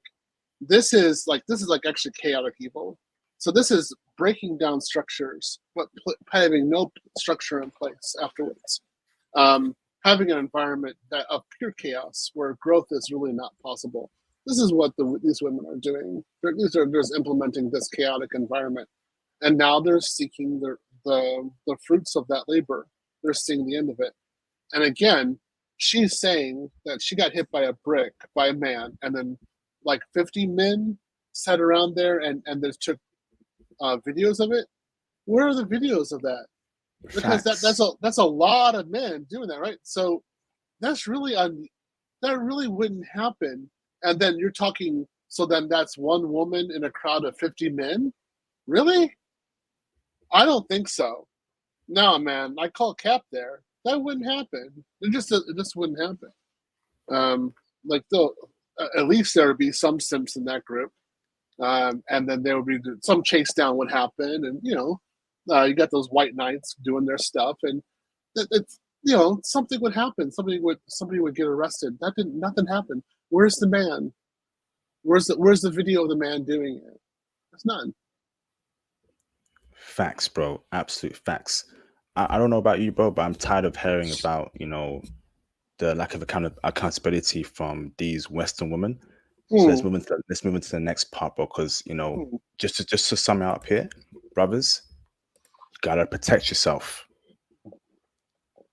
At all times. At all times. At all times. That's right. You gotta protect yourself at all times. That's why I don't talk to them. I don't say hi to them. I don't. Again, when I go out, I don't look at them. I don't do anything. No eye contact. I bring my iPad with me. If I go out with my dog, because I go to the park or something like that, I make sure my dog stays near me. If they get too close, I make sure that I have a cam on, start recording. You cannot trust them at all. You can none of them. It's the only way you can, I think, effectively talk to a Western woman is if you go to another country, because then she has no power. She can't pull this crap. So then you can actually say hi to her, because like, what are you gonna do? Right? You're gonna say there's a brick, somebody disagreeing with you. The authorities are gonna laugh at you over this kind of stuff. And they know this. They know you're lying. So facts. Yeah. I can't imagine this happening in a country like, Russia, South Korea, Japan. I mean, and this is what I'm saying, brothers, man. Liberalism is one of the worst things ever. Liberalism caused this. In a conservative country, that woman would never dare think of doing that kind of lies against men. It would never fly.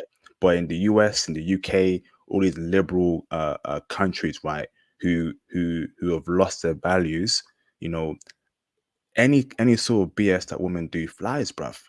This is why conservatism is one of the best things, man. Women need to be at home, okay? Women need to wear long skirts. Women need to keep their body count low and be virgins. Women need to, start doing what they were doing back in the 20th century. I'll keep it a stack, bruv. Too much liberalism is causing this, bruv. Come on, bro. It's destroying structure. So, I mean, I'll say, for example, you have examples of female engineers at NASA in the 60s, and they were doing a great job doing doing the programming for the Apollo projects. That's and our rocket systems, Gemini. Yeah, but they weren't OnlyFans models. they didn't have end counts in the hundreds. They weren't twerking on videos. They were dressing conservatively, and they were intelligent, and they actually had some degree of value. What we have right now is a catastrophe, and it's something that we really cannot respect at all. And that you don't see any end point of it. Again, this woman has done this multiple times because she can profit over multiple times. If nobody does anything, she's going to do this again next year, right? It's, another attack. Oh yeah. So liberalism has no value to the soul. It doesn't actually improve the value of the human being. There are some freedoms that liberalism gives, which I will admit.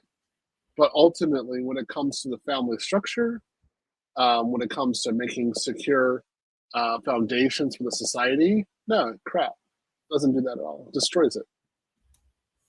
Facts, absolute facts. So I'm really super chats, and let's go on to react to our next one, which should be about Japanese women and their thoughts on of men paying for box.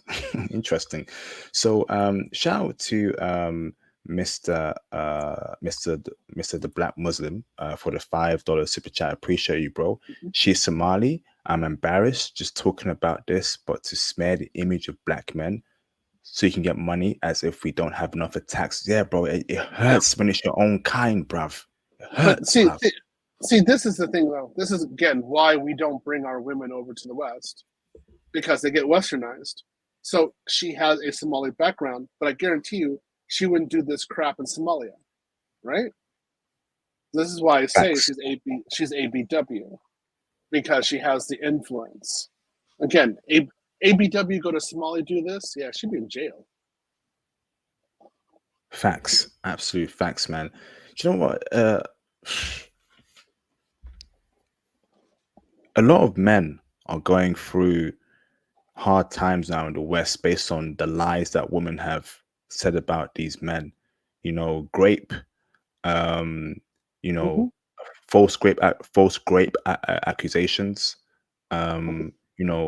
harassment, disbelief all woman stuff. What is it? Parentage, father. You are the father. Yeah, paternity fraud. Paternity fraud. Yeah. I'm telling you, man. These Western women. This is why I'm against feminism.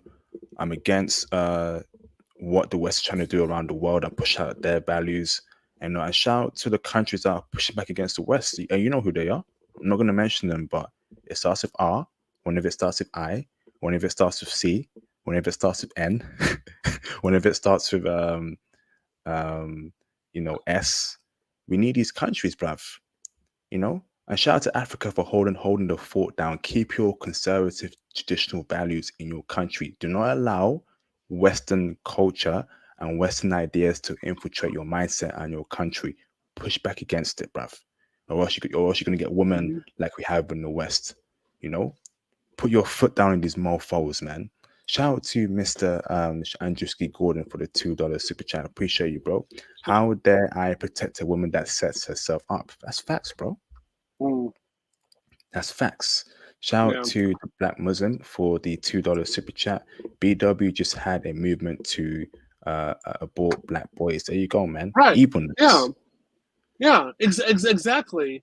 So we're supposed to protect them, but notice how that woman and others can say that freely and there's no censorship. I mean, I'm stunned. So I'm just like, yeah, heck yeah, get a passport or that's only defense. Again, if you want to make a black son, the best way of doing that is using your passport, the safest way. So, it's just, I mean, horrible at this point. Facts. Shout out to Mr. Umi Yedwa for the $10 super chat. I appreciate you, bro. I'm reminded of Big Truck singing Independent Women when I watch these women. It's facts, bro.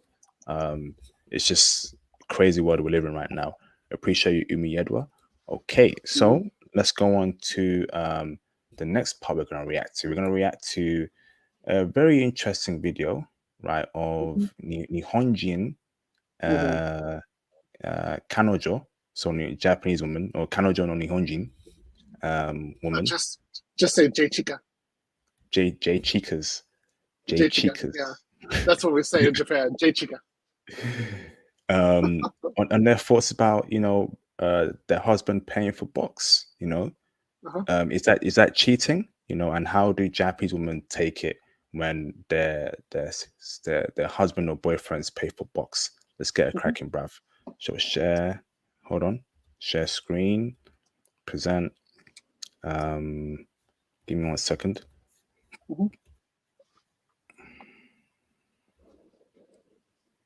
Okay, that's getting smaller.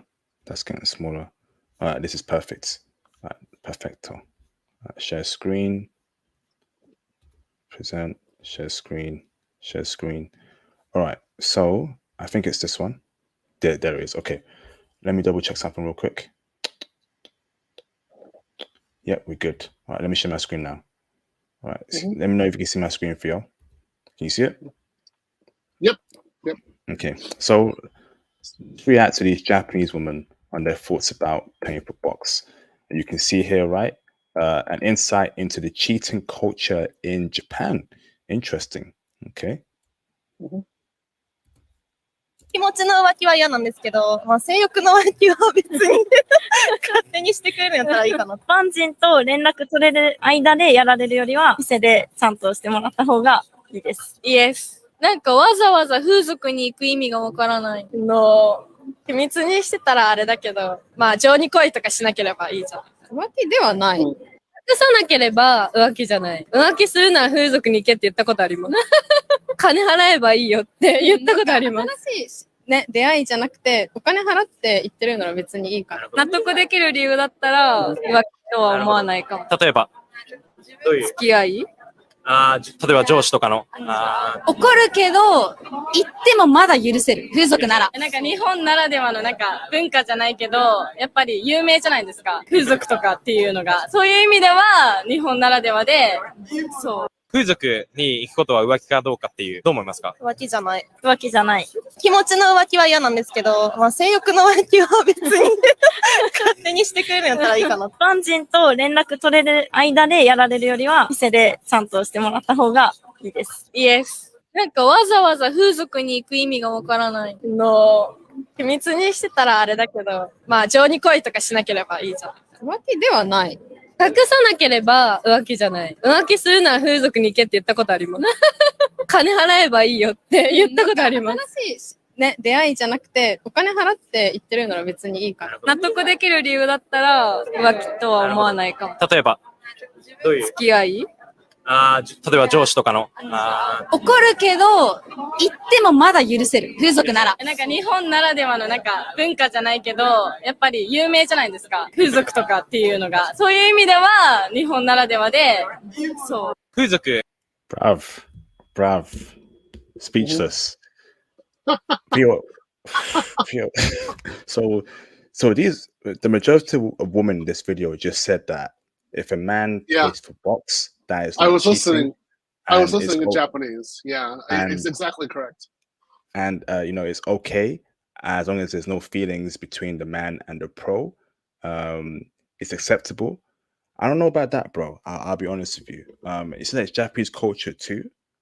So the problem I have with that is because if they see that, right, that's not cheating, what's stopping them from sleeping with a dude, right, that's a pro, okay, and then the guy finds out and she tells him, listen, that's not cheating, there was no feelings.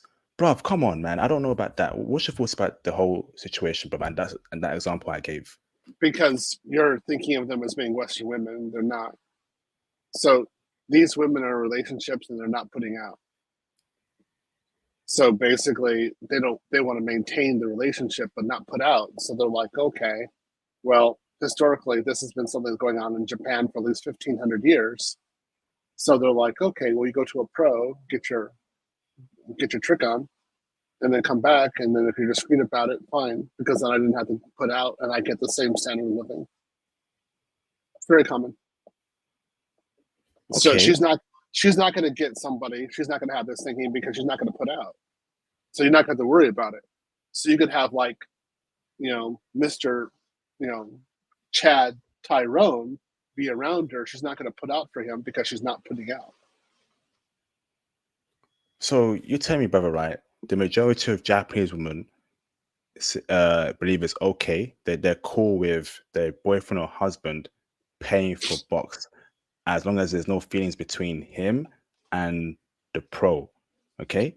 And they're going to be happy. They don't care about that. It's like, okay, no feelings there. That's cool. Whoa.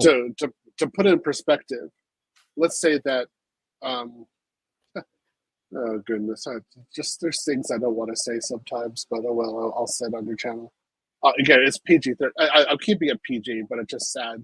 So a lot of times when a Japanese husband goes to Southeast Asia for business work, it's legitimate work, his wife will pack like a lot of condoms into his suitcase, and then she'll just say, "Don't bring anything back home." That's it. What? Yeah. I heard that more than once. I saw that on television. I heard more than one story about this. Very common. So she knows it's good. Yeah, she knows it's going to go on. And so she's like, hey, just don't bring it back. That's all. And, that's the way it is. And I guarantee you, while she's in Japan, she's not putting out. She's not looking for a guy to scratch her itch. Yeah, I know. I was there. I saw how that goes down. The ones that you're really worried about, remember we had that conversation about after a woman gets married, what happens in Japan? Like, just like her libido goes way down. And then, like, if she's a girlfriend, if there's a girlfriend, that's a totally different situation. But if particularly in marriage, no way. But in this case, this is how these women right here, they're acting as if they're married. So I'm really not surprised. So again, when a Japanese woman, she gives birth, you got about a 75% likelihood that she is unlikely to ever put out for you again, unless she really wants another kid. So then she might be aroused for another kid. But once it's done, it's over. Again, nothing may happen with you two ever again. You guys are basically roommates, but she takes all of your money. So you don't have control over your salary anymore. So she like raises the child and you get a stipend. So, okay, so then you're like Mr. Stipend Man. So you want to get some, right? And she knows that. So she's like, go to a pro. I'm not going to put out. Oh, wow. And she'll give you a part. She'll give you a pass to sleep around with different chicks. Yeah, as long as you're not like what these women said. I was listening to them in Japanese. What they said in Japanese was by far more brutal than what the translation was. It was by far more direct. It would be stunning what they were saying, because it was brutal, black and white. There was no gray at all. And so it's like, hey, look, I don't have a relationship with anybody, which is exactly correct. I literally do not care. There is no way you're going to change my mentality or what I'm doing every day. If that's what you want to do, that's what you want to do. In the same way, a lot of these women are like, if you're in a relationship with me and we're in a marriage and we haven't done anything for the last 6 months, I don't care. I'm going to do my own thing the same way. It's not going to affect me. And that's what they said, kini shinai. I heard that, kini shinai. And I was like, yep, oh my goodness. And that's a powerful statement in Japanese. So I'm not surprised at this. This is another reason why I think guys need to be more worried about marrying Japanese. If in terms of girlfriend, these women are like Niagara Falls. They're totally open. It's juicy, wet, ready to go. But when they turn into wives and they turn to mothers, it's more like a hostage negotiation for the husband. And they really, there's nothing he can do. And if he decides to divorce, he's going to be the one suffering more, by far more than she is. So, you know, you might as well just stay there. You know, what can he do? So that's, you know, the society knows that. That's the way it is. If you want to have that relationship and you want to, you know, get down, get funky, and keep on going, go get a Filipina. They get more, as wives, they get more energetic. They want to serve their husbands even more.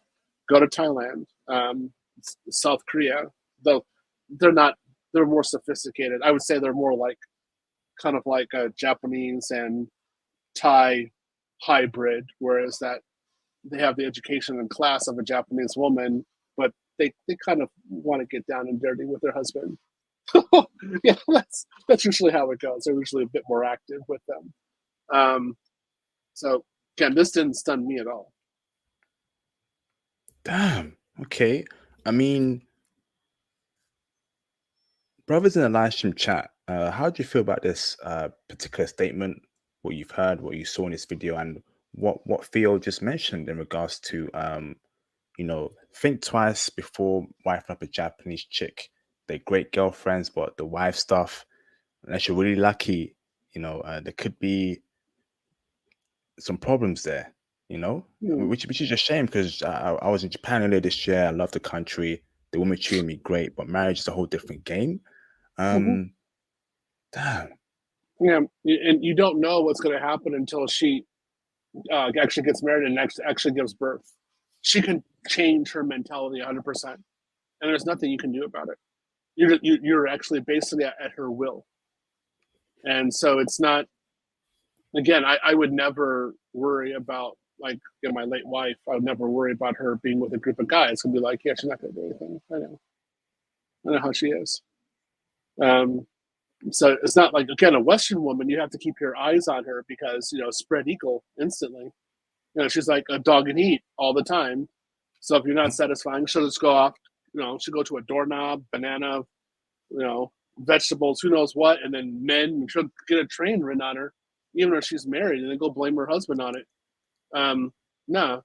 So this is, again, I like Western women in Japan because they're subdued. They don't have the options. They can't get a train running on them, you know, because nobody's going to do that to them. It's much more of a, you know, a structured society. The women stay controlled, but no, it's not, because if the men decide they're not going to participate, they're not control. It's not a controlling situation. They have other things to do. They're happy. So why do they have to participate in a train for you just because you want one? Right. So yeah.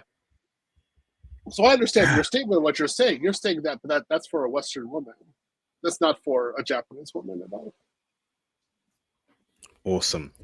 Great breakdown there, Theo. Now let's react to our last one before we open up the panel to get brothers' thoughts on these matters. Okay, let me read the super chats real quick, brother. Shout out to Mr. I Am Wife for the $2 super chat. So relationships in Japan will be matriarchal. Ooh. That person needs to be banned. You're using my name. Oh yeah, you're unless we know who you are, you should not be on this channel. So I go nuclear if I were you. I wouldn't say they're matriarchal, but they're not. So the man is the patriarch, but the woman gets the money. We talked about this when I was in Japan. We talked about it at length, particularly with a lot of stay-at-home moms, and they were kind of laughing at Western women because Western women go to the work, and they work so much they have to deal with all this stuff, and Japanese women were like, "Hey, I've got a husband. I don't have to put out to him. I take all of his money, and I'm in full possession of all of his assets, and he's rarely at home. So I've got everything, and I don't have to work." So do you call that a matriarchy? I wouldn't necessarily call that a matriarchy, but I would say that's a smart woman. Like, they know what they're doing. They know their deal. So That's it. That's all I say about that. Okay. I've seen him before, Iron Wife, but I don't think he's copying your name, bro. I don't think he is, bro. He's had that name for a minute now. You think I don't Yeah. Be careful. I'm watching you. So you better be good. Like, okay. Let's go next one. Shout out to the Black Muslim for the $2 super chat. I appreciate you, bro. This channel has killed my dreams of Japanese wife. Damn. You know what, Black Muslim? Let me tell you about this. So I had a good friend who had married a Japanese woman, and he had 3 kids with her, and she out of the blue divorced him. Just literally destroyed this man. He was totally in love with her and the family. And then he got remarried to a Japanese woman, and he did not make kids with her. And the reason is because he wanted to make sure that she kept on putting out. And he also moved her to America. And that's what last I heard, they're in a very happy, passionate relationship with a lot of action. And I think that's a shame, because it shouldn't be that way at all. It's just unusual, but it happens. So again, in Japan, I'm not surprised with this kind of stuff. Can I ask, brother, as to why, when these women pop out kids and they stop putting out, why is that? But why do they stop having sex after kids? Is it a genetic thing, brother? I just don't get it. Some of them, they were only doing it for the kids, and so they have their status, they have their family situation, they have their legacy, they have everything that they want, right? So they just have to continue wealth transfer from the man to continue their situation, which is what they want to do. And that way, they're kind of acting like a ruthless Westerner. But this is something that you see in Japan from time to time. It's very unusual for it to happen with a Western man. This is something that you would usually see with a Japanese man. But a Westerner, this is weird. But it happened. Again, good friend. What can I say? I don't know. Brother, it's got to be some sort of genetics, or because it's something that I've heard quite, from when I was boots on the ground in Japan, when I read forums, like, is this something genetic about Japanese women? Like maybe something to do with hormones, something changed when the kids pop out, they just don't have that. It's weird, bruv. They've been this way at least 1,500 years. It's not, the samurai were writing about this stuff. People were like the ancient daimyos were talking about this stuff, and that's why they had to have services from women in order to get their rocks off, because again, the wives weren't doing it. I don't know. I look at them. I don't know what to do. I'm just kind of like, I'm like, what do I do with you? I don't know. Like, you're like, you look like a perfect wife. You look like perfect. This what? That what? I mean, what? But I don't know. I can't make any more comments about that. Just too heartbreaking. I don't know what to say. It's just weird, bruv. I think it's something to do with genetics or something. Because it's weird, bruv. All right, let's go on to react to our last bit, Mr. Waff, and then get the phone lines open. Then we'll wrap up. All right, so let's go for 2 hours 30 minutes. Yeah. Okay, what were you saying? Black Wolf has another super chat. Okay, let me see. Shout out to Mr. Black Wolf for the $2 super chat, bro. What if they enjoy the intimacy before marriage? Okay, so they are like Niagara Falls before marriage. Like, it's like an endless buffet. You can literally pound them out. That's what they are. You could just keep on going and going. And that's what most of my friends do. So if you actually want to enjoy that, it's better to not marry and not have kids. The funny thing is, though, I just want to say this. I had one of my friends, he got his Japanese girlfriend pregnant, and they didn't get married. But they lived together in the same house, and they were like animals with each other even after she gave birth. So, and then also, a lot of other stories I heard was that, like, after there was a divorce, they actually had more intimacy after divorce than in the marriage. I don't know. I've heard this more than once. I'm just like, I don't know. I don't want to know. I don't care. I just want like a properly functioning woman. That's it. Can I have one, please? That's why I think that's why I'm favoring Colombia right now, the Philippines, because those women are properly functioning. And South Korea, bro. South Korea. Yeah, so it's too heartbreaking. South Korea is just too hard. I don't know. So I could do Colombia. Of course, Ukraine is still good, but you get weird stuff with Ukraine too. Hold on, bro. So let's react to the next one. I mean, I've personally got a plan for Japanese women. I've not given up on them completely. I'm going to create a separate video. I'm going to drop it very soon as to what my plans are for Japanese women.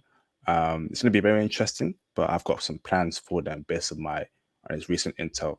I still love them. I think they're great, but I'm changing my strategy around them on this battlefield. All right. Yeah. Go on, bro. Yeah, because you're dealing with Japanese women, they're going to charm you. They're going to do everything they possibly can to show you that they're the one.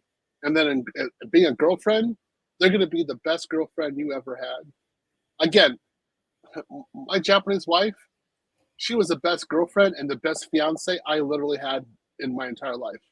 She was by far, like, bar none. No other woman came close to her. Like, she was just phenomenal. But when the ring came on, when the ring went on her finger, I was like, uh-oh. And then 2 days later, when I was on my honeymoon in Zurich, I was looking at her. I was like, okay, who are you? What's going on? And I started seeing the transformation. And I was like, wait a minute, we talked about this. It didn't matter. Once that ring was on there, I was dealing with it like I was dealing with version 2.0. So I thought it was Windows XP. I thought I was going to go to Mac OS, and instead I got basically I don't know, basic. You know, the OS was gone. It was like Windows 2.0. Like, what's going on? It's not even 3. It's not even workstations anymore. Like, what's wrong with you? And nothing worked. The drivers didn't work. The hardware didn't work. There's no components or meshing anymore. You're like, hey, I can't even put Linux on this anymore. What's going on with you? And that's the way it is with them. But they keep on demanding your resources. You better pay. You better do this. You better do that, or else you're not being a good husband. Well, okay. Well. Wow. But let me ask this, right? Have you ever heard this kind of like situation where, you know, Japanese wife wasn't putting out, and then her parents got involved, and the husband parents got involved, and start asking, okay, you got to start putting out for your husband because you're in a marriage. That's part of a marriage, you know, intimacy. Is that ever happened in Japan, brother, where parents get involved and like, okay, what's going on here? Start putting out. No. Oh boy. Ooh. So her parents would side with her ultimately. Oh. Yeah. And whatever she's doing, they would back up. In that case, unless it was something like, if it's something like that, yeah, they're gonna back her up. Any decision she has, you're not gonna win. And if you bring her parents in against her, she's going to view that as you applying bullying pressure on her, and then she'll look at that as a reason for divorce against you. Oh, okay. Yeah. Damn. Listen, she's not operating like a Filipina or a Thai. You can do that crap with Filipinos, but you wouldn't have to. Because she's like, you want to do it again? Do you want to do it again? Okay. Anytime. Like, again, I was with Filipino. You don't have to ask. Like, that's what she told me. She said, stop asking. Just do it. Okay. Like, what? Like, you know, she's like, yeah, really, just go for it. And that's what I did with her. You know, it was like, yeah, I feel like going with it right now. She's like, ah. I don't have to ask her, just take her to the bedroom, right? That's how they are. That's how they're raised. You don't have this with Japan. So it's like what Tony Berry is stating. You have to look at the parents. If the parents are really active with each other, even after children, then that's how she's going to be. But that's rare in Japan. But that does happen. If you get that situation, then oh yeah, that woman's going to keep on going and going and going with you forever. But if you don't, if her parents are not active, forget it. What if the parents hide that kind of activity? Maybe they're very conservative, like it's getting down, but they don't want their children to know because they want to set an example. You know, how would she know if they're getting down like that, bro? Yeah, you just go out to dinner with them and see the vibe between the two. And if they're like making jokes with each other, they're touching each other, they're looking into each other's eyes, they're making little jokes, they're talking about their daughter and how much they love her, and they're really engaged with each other. Man, those two, they're smacking cheeks, man. But but if they're not, like with my parent-in-law, if they're sitting at two ends of a table and you're not noticing this, like I didn't notice it, and they're not really looking at each other, they don't talk, they cooperate with each other, but there's no vibe between the two. Oh yeah, nothing's gonna happen. You got a cold bed. This is a message to all Japanese women that may be watching this channel or watching in the future. Girl, you best pop that box for a passport, bro. You best pop those boxes for a passport, bro. That's the thing. So for a passport, bro, in Japan, before the ring comes on, Niagara Falls, you're gonna think everything is fine. You're gonna have, like, again, like the best dessert you ever had in your entire life. You have no idea how good it is.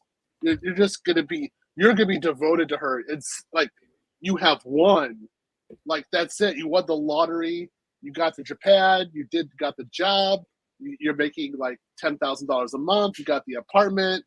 You know, you have the relationship. You got the language. You got everything. And now you're thinking, I have this perfect woman. I can have this perfect long-term relationship. It's going to be great. We're going to go the distance. Everything's going to be wonderful. And then you put the ring on, and you don't do the background. You don't not just vet her. You got to vet her parents. So you didn't vet the parents, and then you're going into your honeymoon, and then after the honeymoon, you're kind of looking around like, wait a minute, what just happened? Wait a minute, I got a different wife now. Wait, who are you? Like just 1 month ago, everything was going crazy. Like I wouldn't even watch anything on media for free, any kind of content, because it was pathetic compared to what we were doing. And now you have just gone to nothing. Like you are dry, right? Like what's going on with you? And she's like, this is the way I am. I'm a wife now. Not with me, bro. Not with me, baby girl, woman. You best pop that box for a passport, bro. You best throw it back like throw it back like a stripper, right? And you best pop that box for a passport, bro. Remember, Japanese women are not like that. They're like little. Bro, she's gonna throw it back. She's gonna throw it back. Yeah. I will slap it. She's gonna clap it against me. She's gonna pop that box for a passport, bro. She'll throw you back. Like this is when they become like say like little oni, like little demons, or like little samurais. And this, you don't ever think that they're weak. These women are entirely strong. They're especially in their own country. Oh goodness gracious! You're at a disadvantage. Nah, bro, she's gonna pop it for me, bro. She's gonna pop that box, bro. I'm gonna tell her, baby girl, pop that box for a passport, bro. She's gonna pop it, bro. I don't give a damn, bro. She's gonna pop that box for a passport, bro. She's gonna throw it back like a motherfucking stripper, bro. you're gonna go to the Philippines and get yourself a side chick. Okay, yeah. So you're gonna have a side chick imported into Japan, pay for her apartment, and then go over there and get your rocks off, and then go back home and sleep with your Japanese wife. That actually work. Yeah. She gonna throw it back for me, bro. She gonna throw it back for me, full circle, bro. I'm gonna go down, bro. She gonna pop that box for a passport, bro. Right, super chat. Yeah. You're gonna be an alcoholic. I'll go to Japan. I'll take you to a bar. Like, I'll pay for your drinks and be like, okay, yeah, talk to me, IP. Yeah, I understand. It's okay. I understand what's going on. Let's just talk about that. Tony Barrow will come down and say like, oh, you didn't get one from Nagata. You should have gone to the back of Japan and got one from there for the countryside. These girls go forever. You didn't get a Fukushima girl. That's why. Okay, so now you've got this issue. You telling me, brother, right? There are certain regions in Japan where the woman there will always put out even after marriage. Can you break it down for us? Is that Fukuoka? Is that Osaka? Is not Tokyo? Not Osaka. It's kind of touch and go, but the countrysides are more likely going to get a more sexually active woman, a sexually active wife. Countryside. Okay. Yeah. So you want to go someplace else. To Tokyo now. They have their way of doing something. You're not going to break that. So they're going to break you, but you're not going to be able to break that with them. These women they're kind of like, again, like why I like Datsuns, because Datsuns remind me of Japanese women so well.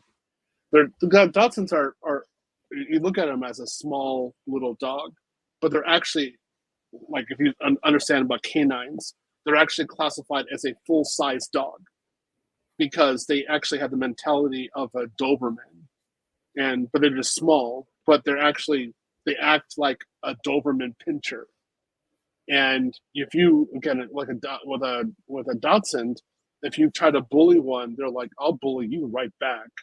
They're not taking it. You cannot beat one of these. They're very stubborn and strong. That's why I like Dachshunds, because they remind me of Japanese women so much.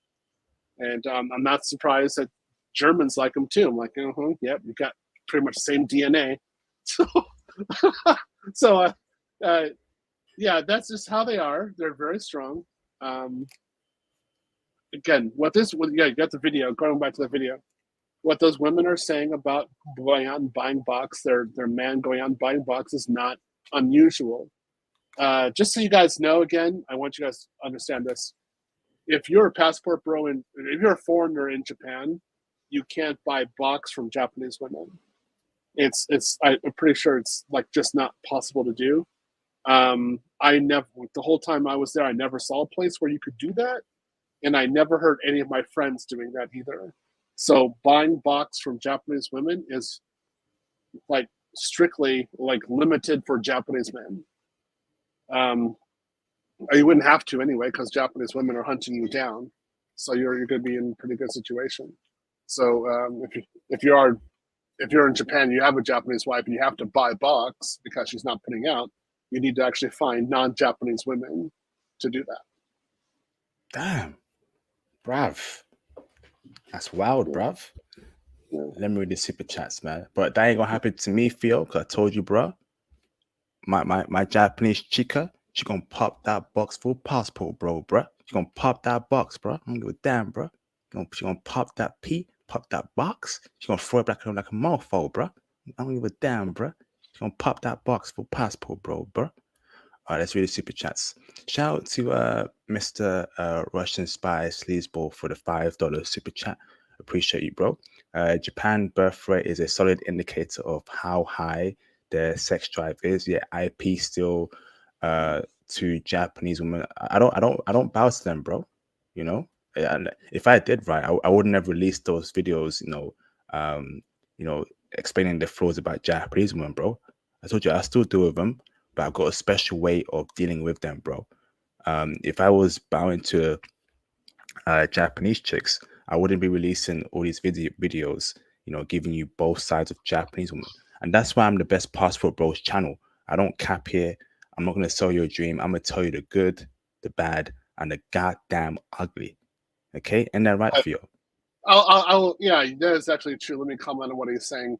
Part of what you're saying, Russian spy sleazeball, is correct. That the reason that the population is dwindling is because the women aren't printing out, and additionally, the cost to actually copulate with them in a relationship is so high for many men there that many men think that they just can't possibly deal with that, and so they either go to they're super passport bros. So they'll go to Vietnam, Cambodia. Those are the ones who literally go to the middle of nowhere to go get a wife. We Western passport bros don't do that because we need internet access.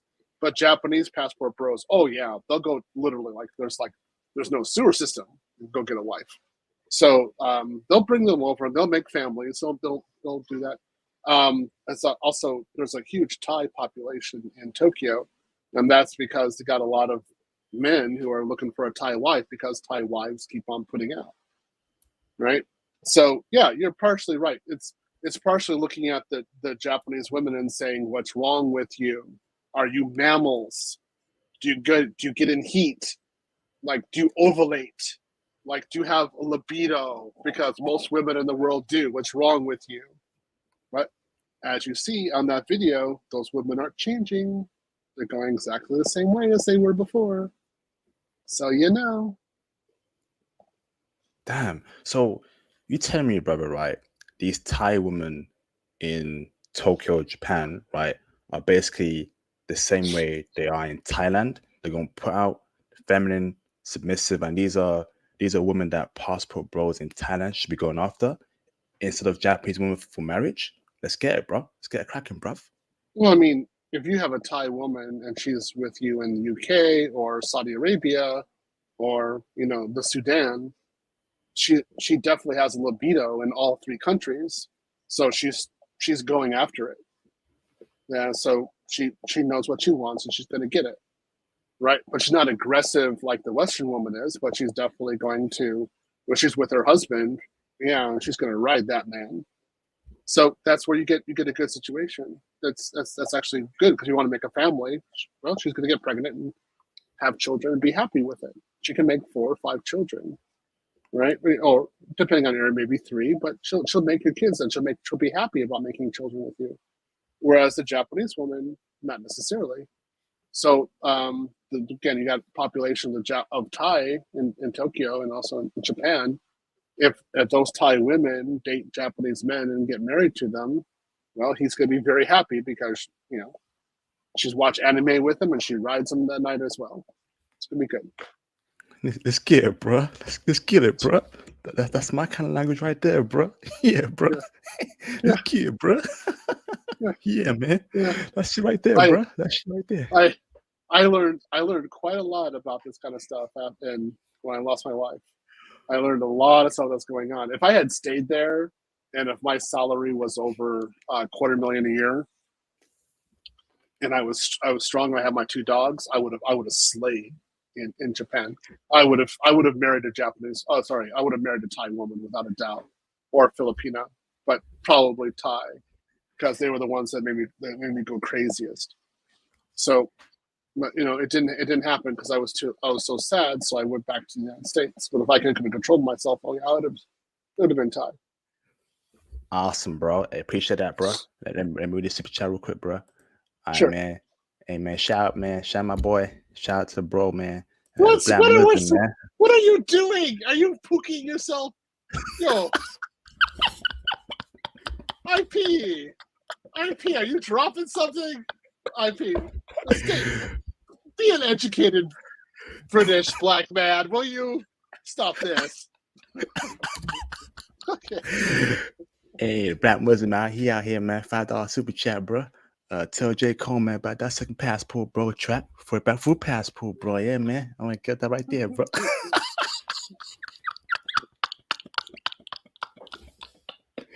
Oh, bro.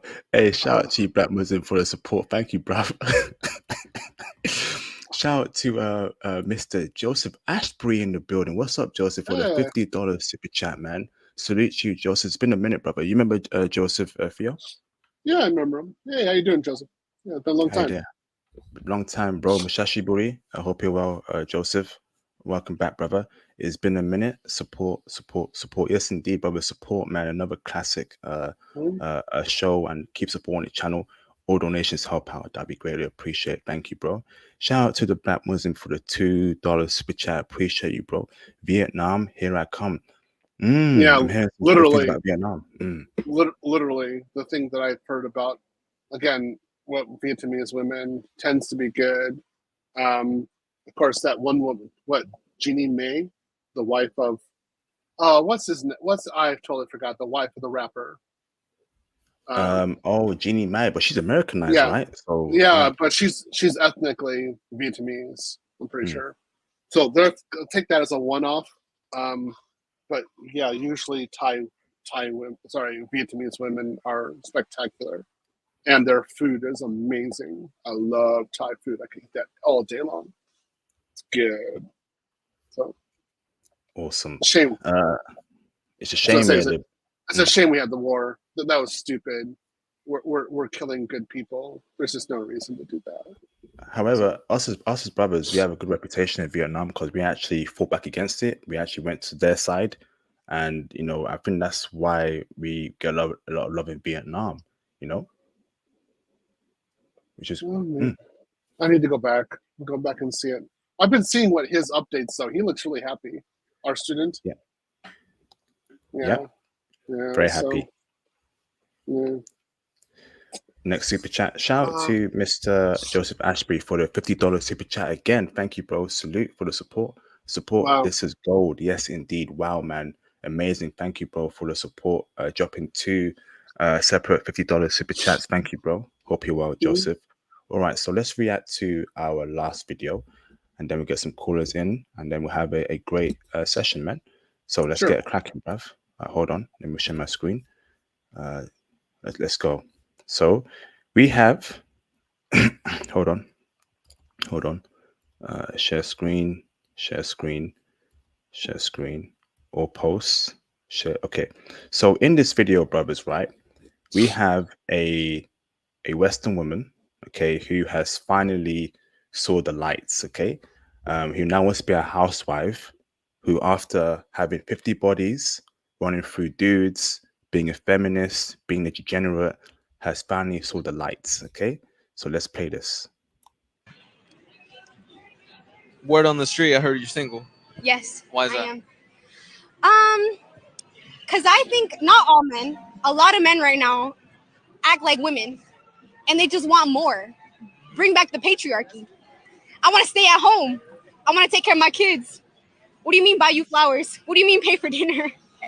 What do you mean 50-50? What is that? I don't believe in that. What do you want? What do you believe? I want a man to take care of me. So you want to be a housewife? I want to be a housewife. Okay. Yeah. The old traditional way? Traditional. I'll do it. I don't mind. I'll do it. Fuck it. All right, let's say you meet the guy that does all that. Like he's willing to take you in and you basically be the woman to take care of everything. Yeah. Now, does he got complete control over you? Like saying like, all right, delete your Instagram. You can't be dressing all slutty out on the streets. Here's my thing. I'm not gonna be dressing all slutty and like having Instagram. If I found the one and he gives me everything I need, he doesn't even have to ask. So, word on the street, I heard you're single. Yes. Why is I that? am. Because I think not all men, a lot of men right now act like women and they just want more. Bring back the patriarchy. I want to stay at home. I want to take care of my kids. What do you mean buy you flowers? What do you mean pay for dinner? What do you mean 50-50? What is that? I don't believe in that. What do you want? What do you believe? I want a man to take care of me. So you want to be a housewife? I want to be a housewife. Okay. Yeah. The old traditional way? Traditional. I'll do it. I don't mind. I'll do it. Fuck it. All right, let's say you meet the guy that does all that. Like he's willing to take you in and you basically be the woman to take care of everything. Yeah. Now, does he got complete control over you? Like saying like, all right, delete your Instagram. You can't be dressing all slutty out on the streets. Here's my thing. I'm not gonna be dressing all slutty and like having Instagram. If I found the one and he gives me everything I need, he doesn't even have to ask. So, bruv, let me give my reaction to that, bruv. Right. Number one, she's got masculine mannerisms. You know, the hand movement, the aggressiveness. You know, the way she's talking. I don't like that, bruv. She's a lost cause. Number two, right? she has an annoying accent. I know that's an American accent, but that accent is hell to wake up to every day hearing her sound like that, bruv. You know, F that, bruv. Number 3, right? You don't get to decide to be a housewife after throwing away your early 20s, sleeping around, being a thought, getting ran through by, the football team and the basketball team, and now you're suddenly, some sort of angel that wants to be a housewife. No, if you're not a virgin, if you ain't got a low body count, you don't deserve to be a housewife. Continue roaming the streets being a thought. Okay? Stop. I don't care if these West women start changing their ways, they start seeing the error in their ways. No. You made your bed, so you lay in it. Break it down for us, Theo. What's your thoughts? I don't care about her accent so much. I care about her actions. She's being expressive, so that's kind of coming from where her background is. So the fact that she's actually on a cam saying this is good. And if this is, I would say investigate her more. Just, this is something I would start with and say, okay, this is interesting. What more? What more is there? So most of the time, women would be attacking this. They'd be talking about some liberal La La Land, and they'd be doing everything by themselves. There's actually no role for the man at all. And then she'd be working, doesn't need a man, blah, blah, blah. This woman isn't saying this at all. No, that's totally absent. So it just might be that that's how she is as an expressive person in her personality. I know women in conservative areas in America who act like her. They actually kind of have that expression, but they're at home. Like they go out with their friends. I know them from family acquaintances, and that's how they do it. But they have like 4 kids. The whole thing that we're talking about with work, again, the whole battle with work is honestly the work after the last child goes to elementary school. When we have with feminism, with women going into the workforce immediately, that removes their best years for childbearing, and instead, she thoughts herself out, and then she makes herself, basically, I don't say, like, with no value, a destroyed value regarding marriage and childbirth, as far as I'm concerned. It's a significant problem. And so, especially she's 34, 35 years old, nobody wants to touch her. This woman isn't like this at all. It's hard to tell. Sorry, Theo, but hold on there. But she's like, someone in the live stream chat said, right, she's outside the club, bro. She's outside the club. And she's dressed, and her chest is showing a bit as well. You can kind of see her cleavage there. There's nothing traditional about her, bro. Like, if you're clubbing, that's not really traditional, because clubbing, nothing good happens in clubs. So why is she outside the club in the first place? And why is she dressed like that, bro? She's a chameleon, brother. And that's what I don't like about these Western women, man. They are the best chameleons out there.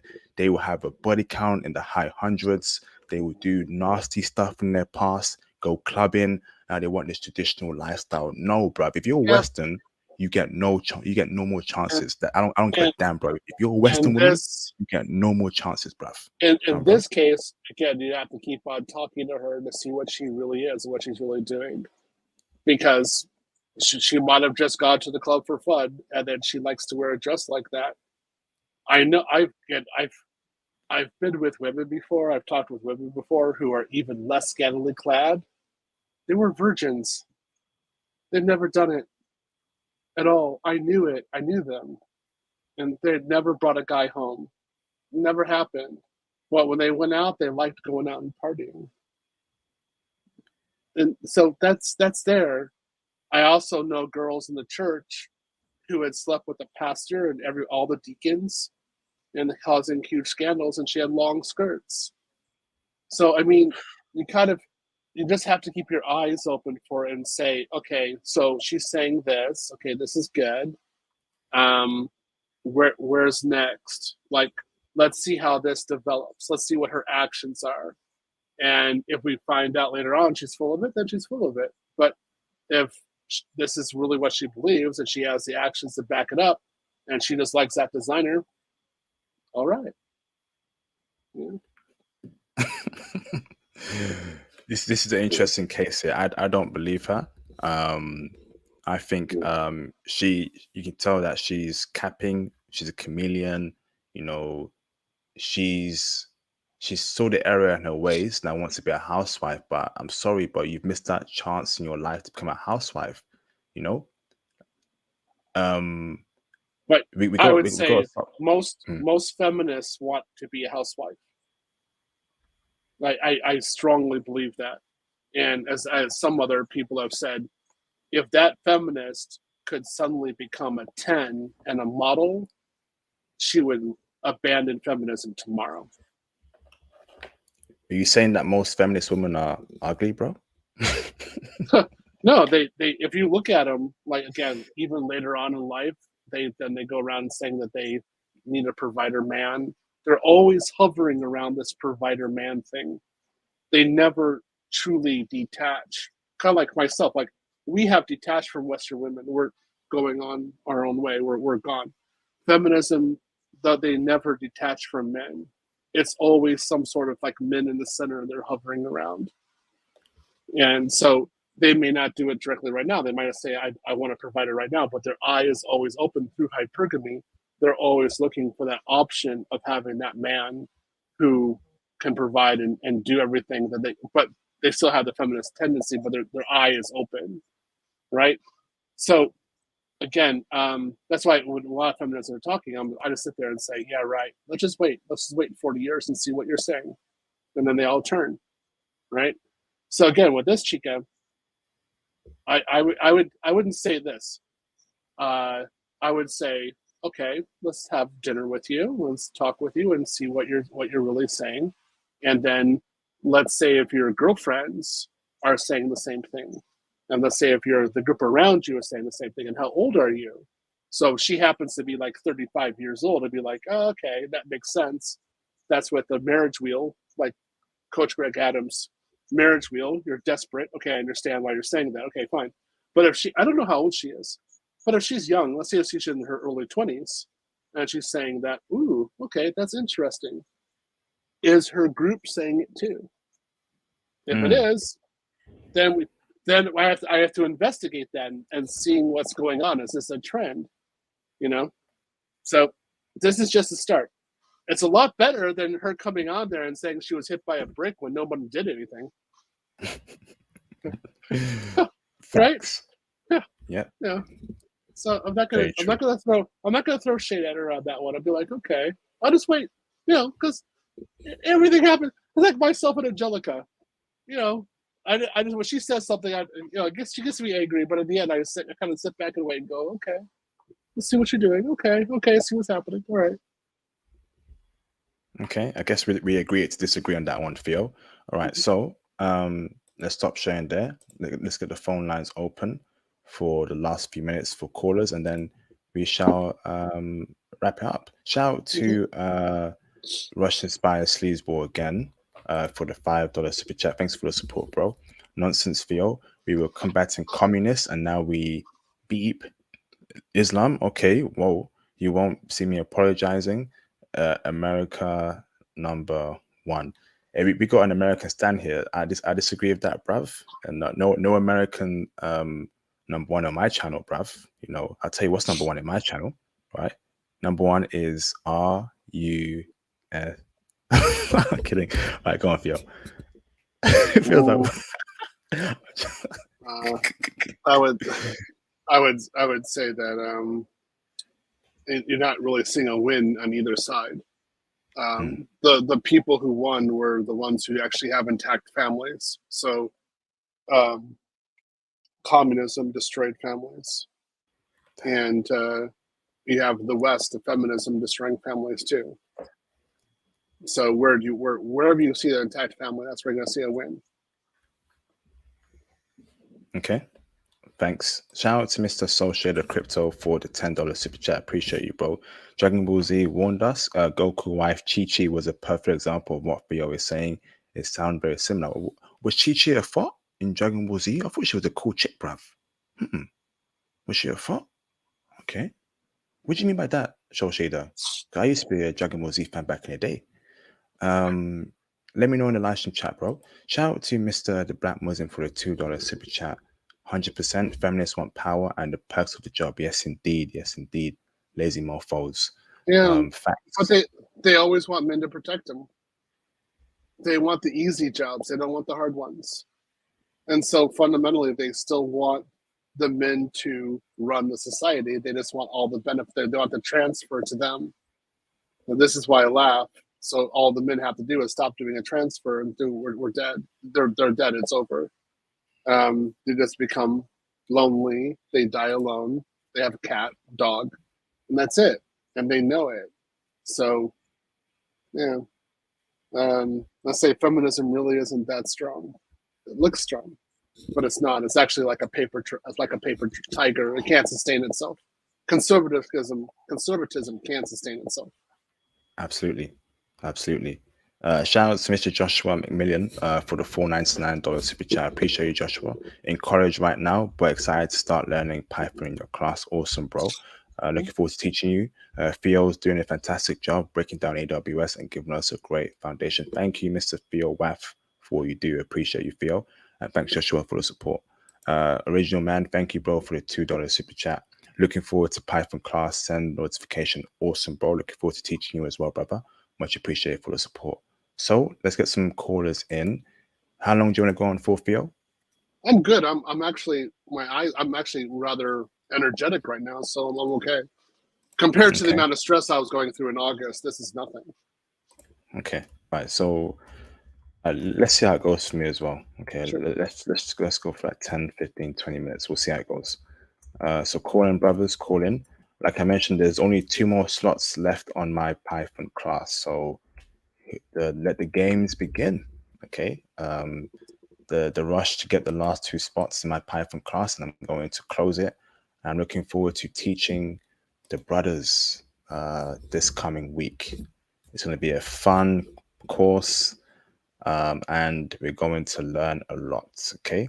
And if you're doing Theo's AWS class alongside it, you are setting yourself up for a very successful career in IT, remote working, traveling, right? Building foundations, setting yourself up for success. Mr. Fives, you confirmed. You want to turn your camera off? I got 5 on it. Let me bring in Mr. Fives. What's going on, Fives? What the flip happened there? What's going on, Fives? Wait, did something happen on my end? Yeah, sorry. Obviously, I'm using TCP as my connection, but Keisha turned it to UDP, and it started moving all around your screen. But it's cool, bro. Welcome back, Fives. How you doing, brother? I'm doing all right. Settled into my new position and pretty much more or less finished my move to a different state. What about y'all? Say not bad, brother. Not bad. Busy as usual. So, what's on your mind today, brother, in regards to these topics we discussed today? Well, first off, I want to congratulate Theo and everyone at the Black Manosphere Conclave today. I heard that it was a really big success, and again, I wish I could have attended it, but I had to, like I said, tend to my obligations, move states. It was a whole very stressful last 2 weeks for me, so I went ghost. So congratulations, and I hope I can attend next year if I'm even still in the country, to be honest with you. Where do you want to go? Well, and that kind of segues into getting into the topic of the stream, because I really have done everything I wanted to do in life. Served in the military, did that. Went to Japan, did that. Graduated my master's degree, did that. Like, I've done pretty much every life goal I ever wanted to. So I guess the last thing is that every single bit of my energy right now is going towards going to either Colombia or the Philippines. And I like you said earlier in the stream, like, you were right. A lot of us say we're committed, but we are not willing to make those. Like, I got rid of my TV. I get rid of all distractions because I'm like beeline focused on this. So, yeah. Yep. But in regards to Colombia or the Philippines, to answer your question. But as far as the topic of the stream, this whole chameleon thing, I actually, this is one of the things I love about my generation. One of the few things I love about my generation is that we call out BS on the regular, because the brick girl, the girl that was in the last clip, I mean, this debauchery is getting more and more frequent to where we just don't let it the masses don't let it face them anymore. Like the men who are on their way out are on their way out. Like I think there's an Instagram video being shared of men who are at the airport going to Colombia, whether it be Cartagena, Cali, Medellin, you name it, and it is packed with black men. Like literally, the Colombian girl that was at the airport going back home, she was stunned. So I think you can't pull the wool over our eyes, and it's being exacerbated in real time. Yes, indeed, bro. Definitely agree with that, bro. You want to say anything to that before I bring in a new caller, Theo? No, I definitely agree with you. Yeah, I can't agree with you more. And it is being exacerbated. And well, I mean, the passport solves it. The passport is the key to life, and it literally will save you. I'm telling you, man. I can't wait to start traveling again myself. Let me bring in, right, Mr. Andrew Ski. Can you turn your camera on in the background so I know you're not a troll? Travel Guy, can you turn your camera on in the background so I know you're not a troll? I see you, Black Muslim, you're confirmed. Daryl, you're confirmed. Travel Guy, you're confirmed too. Awesome. Let me bring you guys in orderly fashion. Andrew Ski, you're up next. How you doing, Andrew Ski? How's it going, IP? How's it going? How's it going, Theo? Yeah, good. That's good. I really wanted to touch light on the brick lady situation. And the one thing I want to say is how can we as men protect women that start confrontations out in the street? Because there's the thing. There's actual evidence of her actually slapping guys in the face. And on TikTok, I've seen it. And I was just like you, IP, when I first saw her, the first time I saw her with the injury on the side of her face, I was like, oh, how could somebody do that? But then I actually did the research and I saw the way how she was acting on TikTok, and also how the way she was acting outside in public with other people, slapping other guys in the face. And then after that, you want me to come in and then protect you. I can't do that.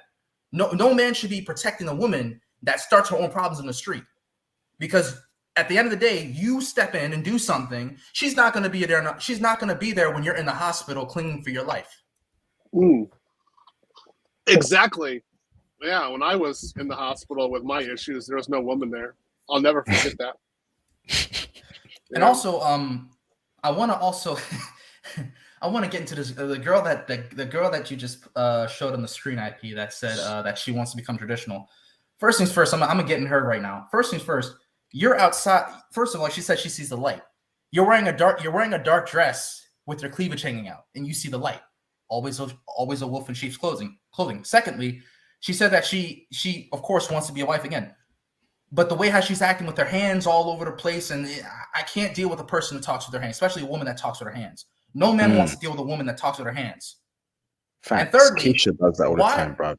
Yes. Keisha mannerisms. Go on, bro. Third thing. Why are you outside at night talking to this guy with this interview if you said you want to be a housewife?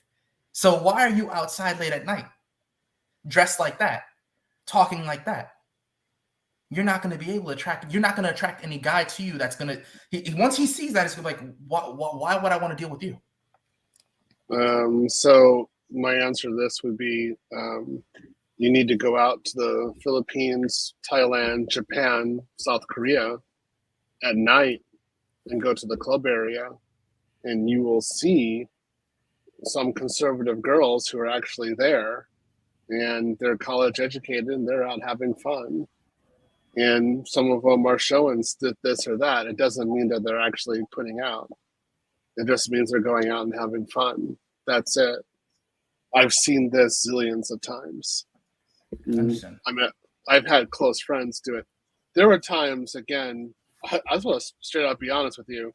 There were times in which I would go out on a Saturday night and get hammered in a club in Japan And then by 10 o'clock on Sunday morning, I was in church in Japan, in Tokyo. I had maybe 5 hours of sleep. And, you know, those were my 20s. I was able to do that. I was able to pull that off. It didn't mean that I took a girl home and slept with her. It did mean that I got to listen to, you know, Armin van Buuren or there's some others, there's some guys that I really like, and that I was out dancing and having fun in the middle of the night. That's city life, and that's okay. So it's not something that I look at. What I look at is what is she actually doing in the afternoon? You know, what does she have a guy over? I'll just say a quick story. In my church, when I was in university, there was this couple, and they were both Bible study leaders, and they had like the perfect relationship. Everybody wanted to have a relationship with that, like them, and they just like so good, so Christian, so everything. And the girl's roommate was a good friend of mine, and she just gave me the down low. She's like, "Oh yeah, every time after church, they just go home and bang for a few hours, and you know, at night they do this and do that." And we're like, "Well, why don't they just get married? Because that's what the rules are in the church." But they just didn't want to get married at that time. And if you would have seen those guys, they were leading Bible studies. She had a long dress on, very conservative, no cleavage on. She got a freak on, right? And as I learned later on, when her boyfriend wasn't there, particularly in the summer, she got her freak on with other guys. Oh, you only have to look at the situation and say what's really going on, especially on a micro level. You just have to look at it and say what's there. If she's going out there and she's saying like, "Man ain't ish, I can do what I want, I can use my body by choice, I can delete all the babies I want, it doesn't matter." Okay, now you have something. Okay, yeah, you're pretty. Yeah, that's what I was referring to. Yeah. Right. But if you have a girl who's showing some cleavage, but actually, as far as I'm concerned, she was stylishly dressed. Well, and so if she's like, "Yeah, I want to be a stay-at-home housewife, and I just went out tonight," that reminds me of like how many Japanese women do the same thing. They go on fishnets. Yeah, I think I went a little too far with the cleavage. I'll take that one back. Yeah, they're showing it. I went too far with the cleavage. It's the boom, boom, bang, bang, bang. But I mean, but there's no. She's not going home with anybody. She's nothing. Nothing's going on. I mean, it's, you know, when she's drunk. Right? If I can interject real quick, I think it's just the thing of in the West, US, UK, CAD, Aussies, you name it. The expectation is that if you're seen out in the club or the bar areas, chances are you are looking to take home something strange, right? Japan was legitimately the first time where you just enjoy the company of the people, and yes, you'll go into a bar, or you'll go into a nightclub, or you'll go into a karaoke. I can't rave enough about karaoke, but there is no expectation of anything going on. You are there to enjoy people's company, and that is it. And there is that. And the thing I appreciate about that most is that there is no pressure, because in the States, if you don't go home with something, you are automatically a loser if you're a man, just flat out. Like that's a clear-cut thing. But in Japan, they don't care. They don't care. You're like everybody else. Yeah, it doesn't matter. You're just like, okay, that's what you did. You don't really know what's going on. So you have to kind of just take it day by day. That's it. I mean, again, like I told you guys that the one Japanese girl I was dating in church, conservatively dressed, she did adult videos. Didn't even know. Flipping heck. Yeah. Wow. But she was no IP shock with that one. No. I mean, that's why you gotta look at the situation and go, oh, okay, this is what you're doing. All right, I get you. All right. Kind of just play it by ear and like, all right, that's it. Let's move on. Yeah. Let me get a new caller in, Mr. Black Muslim. He's up next. IP, I'm gonna log off. You guys have a good night. Yeah. 자 맞네. What's the name? 네, 잘했습니다. Ah, Let me bring in Mr. Black Muslim in the background. Camera on, is that okay, brother? Give me a thumbs up. Okay, awesome. Fantastic. Let's get cracking, bruv. What's going on, Black Muslim? Hey, what's going on, fellas? I'm not staying long. I just wanted to say the conclave was very, very good. We got a lot of networking going on. A lot of people met people and got some stuff done. Met Theo, actually. That was awesome. Seen him out walking one morning. We were both working out, doing our morning walks. yeah. Seeing him out. Yeah, so that was pretty cool. The thing about the women in the West that I wanted to just add real quick is this thing. I think about it like if it's a battlefield, right? And the commander says, grab a weapon and get to the field, right? You got two piles of weapons. You got piles to the right, and it's like there's all like rusted weapons, and it might be some good ones in there, but it's a lot of rusted ones in there. You got a pile to the left, it's got the latest scopes on them and everything else. It's already fitted out. You know, you just grab and shoot. You're gonna go for the pile where the weapons are all nice. I'm saying that to say like the Western situation is like, yeah, there's some good women over here in the West, but it's like, why do you want to waste your time dealing with that, bro? When you can go somewhere, drop right into the middle, and every woman around you is eligible. Every woman around you can bring something to you. You know, add something to your life. You know, that's worth it. She's gonna cook. She's gonna clean. She's gonna have those traditional values. It's a lot less. We got too much other things to do, man. When we were sitting in the conclave, man, Theo was talking about building a hiring firm to get people on. Theo doesn't have time to sift through a bunch of, useless women to find the right one. It's just be somewhere where the women are already like, have some values to add to the table. Same with IP. Like you doing this show right now, somebody could be promoting the channel in different groups and reminding people to come watch, and you got to deal with women who can add some value, man. We don't have time to sit there and sift through all the nonsense. That's all I want to say. Facts. Thanks for that, Black Muslim. Awesome. You want to chance that, Theo? No, I definitely agree, and it's part of the reason why we don't date in the West, because I like what Danica Marie said. It's not looking for a needle in a haystack. It's looking for a needle in a stack of needles. Because all the women in the West act the same. So you don't know, you have to go find out who that unique one is. You don't have time for it. They don't have time. I got other things to do. I could transform men's lives. So I'm just gonna go to Colombia, go to Ukraine, do something like that. And then be in an environment where there's a lot of women I can marry. Do it. Yeah. Works out way better. Yeah. Awesome. Thanks for that, Black Muslim. Stay in the background, please. Let me bring in Mr. Joseph Ashbury. It's been a minute, brother. Joseph, can I bring you on with your camera on? Give me a thumbs up, bro. Give me a thumbs up. Camera on or camera off? All right, Joseph, give me a thumbs up if you want a camera on. Joseph, do you want the camera on or camera off?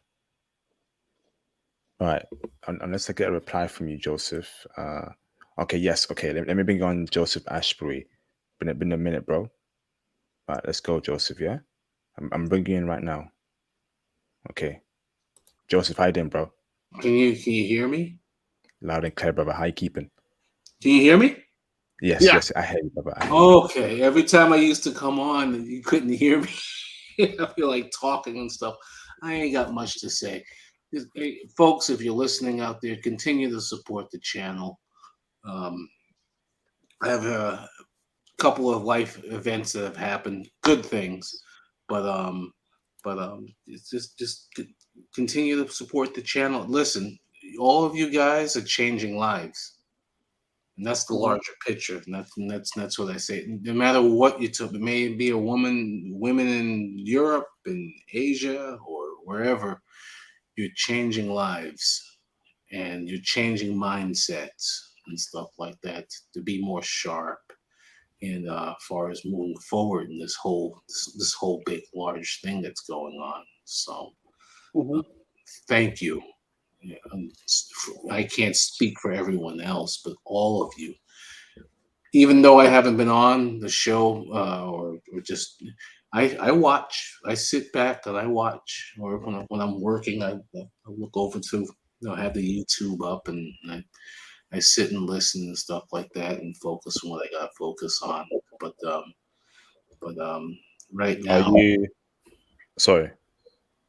no, so the waters are starting to recede as far as what I'm doing here, and so but just support, support, support, support, and support. I mean, we are all we have. So that's that. Are you enjoying the Patreon, Mr. Of course I am. Even if I miss a thing or two, I'll backtrack and go take a look at it and stuff like that. You know what I'm saying? But you're doing some really good work, awesome work. All of you are doing some awesome work. And it's always and I can when I sit here and I see it pop up on YouTube, I can't. I have to stop and actually put it on and while I'm doing something else. But personally, I've been a little busy. I bought me a house here, and I know it's kind of counterintuitive to what we're all talking about, the moving overseas, but it's part of my plan. So, Congratulations on the house. Yeah, I mean, you can see all my boxes here. I'm about to move out of this apartment here and get me a house.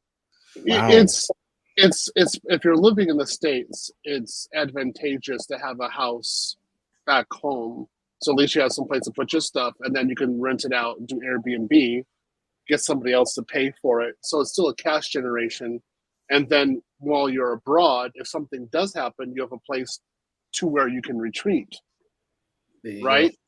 So it all works out. That is something you're going to have to do is maintain a house, which it makes total sense. But you can still do 2 or 3 years abroad. Yeah. Move most of your stuff abroad.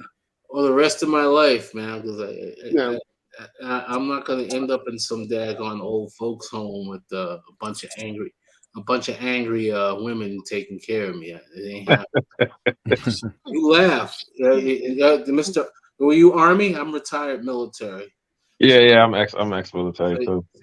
You understand what I'm talking about? That scares me. If anything that scares me the most. Nah, when I punch out, I'm gonna punch out. I'm gonna punch out like this, not right, like this. Yeah, I get it too. Ex-Air Force here. Hey, God bless you all. Thank you for your service and all Thank you for your service, man. Y'all too. Thank y'all. No, I always get long-winded, so I no more. I already am focused. I know what's up. That's it. Yeah, oh, absolutely, man. Hey, great to have you back, Joseph, man. I've always been here. I just sitting watching in the background. You know what I'm saying? I'm sitting here. I'm the bird sitting up there just watching. I ain't miss a beat. I could backtrack to all your videos the last time. Yeah, we're here. I'm here. I'll hit you up on IG and we'll talk some more. Yes, please, bro. Yes, please. Let's catch up, bro. And congratulations on the new house, bro. Yeah, congratulations. Thank you. Congratulations. And by the way, I'm sorry, but I have to ask: is that I see Dr. Joseph Asbury? Doctor, you're a PhD? I'm an EDD, education doctor. Matter of fact, I got a bunch. Somehow my boss got 30 students. I'm like, what the? You trying to make me work? I have 2 classes. I work at a small college here in New York. When I'm not doing that, I'm a photographer. You see some of the gear that's still there. And when I'm not doing that, I work my full-time job with the FEMA, Federal Emergency Management Agency. So I care less. I say it out loud. That's what I do, and that's what brings me in my money. But I got 3 years, 9 months, 10 months and 22 days before I actually retire from them. So sorry I had to ask that question for everybody else on the panel, but I had to because according to all the people I talk to, when I reveal to them, or if they find out just by osmosis that I'm a passport bro, we're all unintelligent, right? We're all supposedly just cowards and running away, and we don't have any education. We don't volunteer. We don't serve our country. We don't stick our necks out. No. I can go again. IP. I'm not going to be long-winded. You know, you know me. And so, bro, I was like, listen. I said, yo, it's kind of like what we used to say in the military, flying on the radar. You're flying high on the radar, and boom, and then back on the radar. I said, listen, you don't even know my business. That's okay. Yeah. You're gonna have to deal with you longer overseas. And so go right ahead. Go right ahead. Whatever. Yeah, think whatever you want to think. Yeah, my palace, my Riyadh in Morocco. There you go. My reality. I've written my reality, and I'm going to make it happen. So you say what you want. Yeah. Well, I think this is good. Yeah. Not to laugh that loud. Welcome back, Joseph. So let me bring in Mr. Daryl in the background. Let me go. I gotta be at work. I'll talk with you in a little. I'll talk with you. I'll hit you up. Good seeing you guys. Good seeing you. Good seeing you. Yes, sir. Same here, Joseph. Support. YouTube. You support. So talk to you soon. You heard the man. Support the channel. Sending some donations, PayPal, super chats. That we greatly appreciate. Thank you, Joseph, man. Appreciate you, brother. Yeah, we'll talk soon. All right. Bye. Absolutely. Thank you, bro.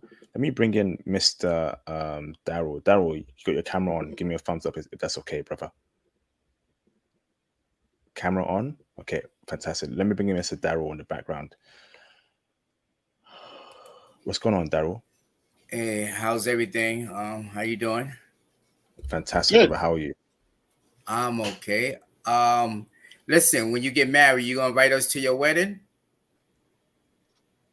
You talking to Theo? I'm talking to you, What? IP. Maybe. Maybe. Oh, you're not planning on getting married? Maybe I want to marry 5, bro. You know, you never know. Maybe 5 chicks. If you go to Japan, you're gonna have to keep them as your girlfriend if you want that same type of love. You know, go to the countryside. You know. Yeah. Yes, indeed. Yeah. But so what do you think? What do you think most guys? What you think is like the age that people want to settle down? Most people want to settle down. You know, because I mean, it's not that much time in a day. You got your job. A lot of people, you know, put their job first, and everything lasts. So, what do you think? That's why you need to get into IT.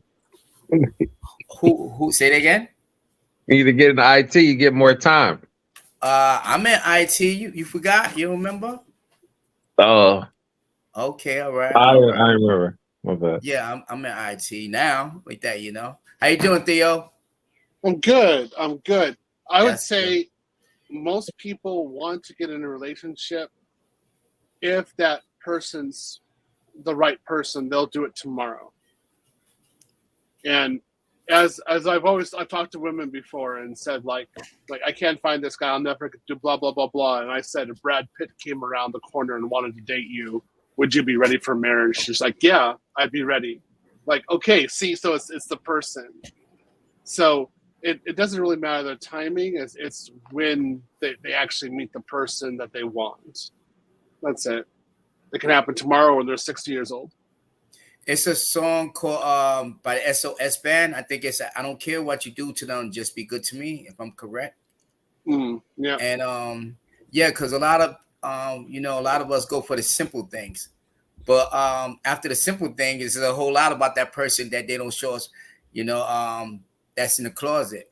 You know, we just want the simple things, the good looks, you there to respond right away. But then, like at nighttime, some people, I'm a 24-hour person. You know, I'm available all the time. The way I'm in the morning is the way I'm in the afternoon, the way I'm at night. And you know, I just need that type of same energy for everybody around me. But I mean, not necessarily because everybody's not me.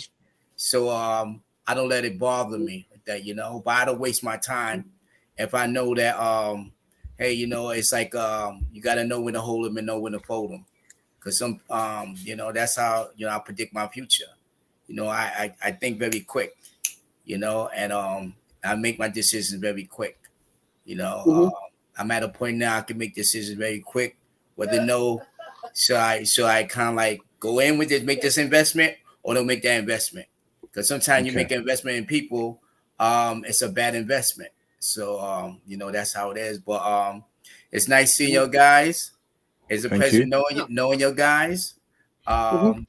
I want y'all to live long, stay strong, make wise choices, you know, and try not to have anybody bail you out or anything, you know. Try to bail yourself out, you know. That just makes some good choices. You're welcome. I'm gonna let you take the next one. Thank you. You're welcome. Thank you, bro. Thank you, much appreciated, bro.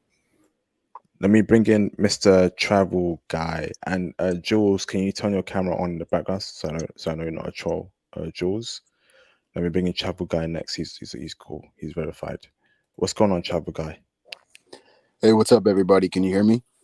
Loud and clear. Jules, it's all blacked out your camera, bro. I gotta see you, bro. Carry on, Travel Guy.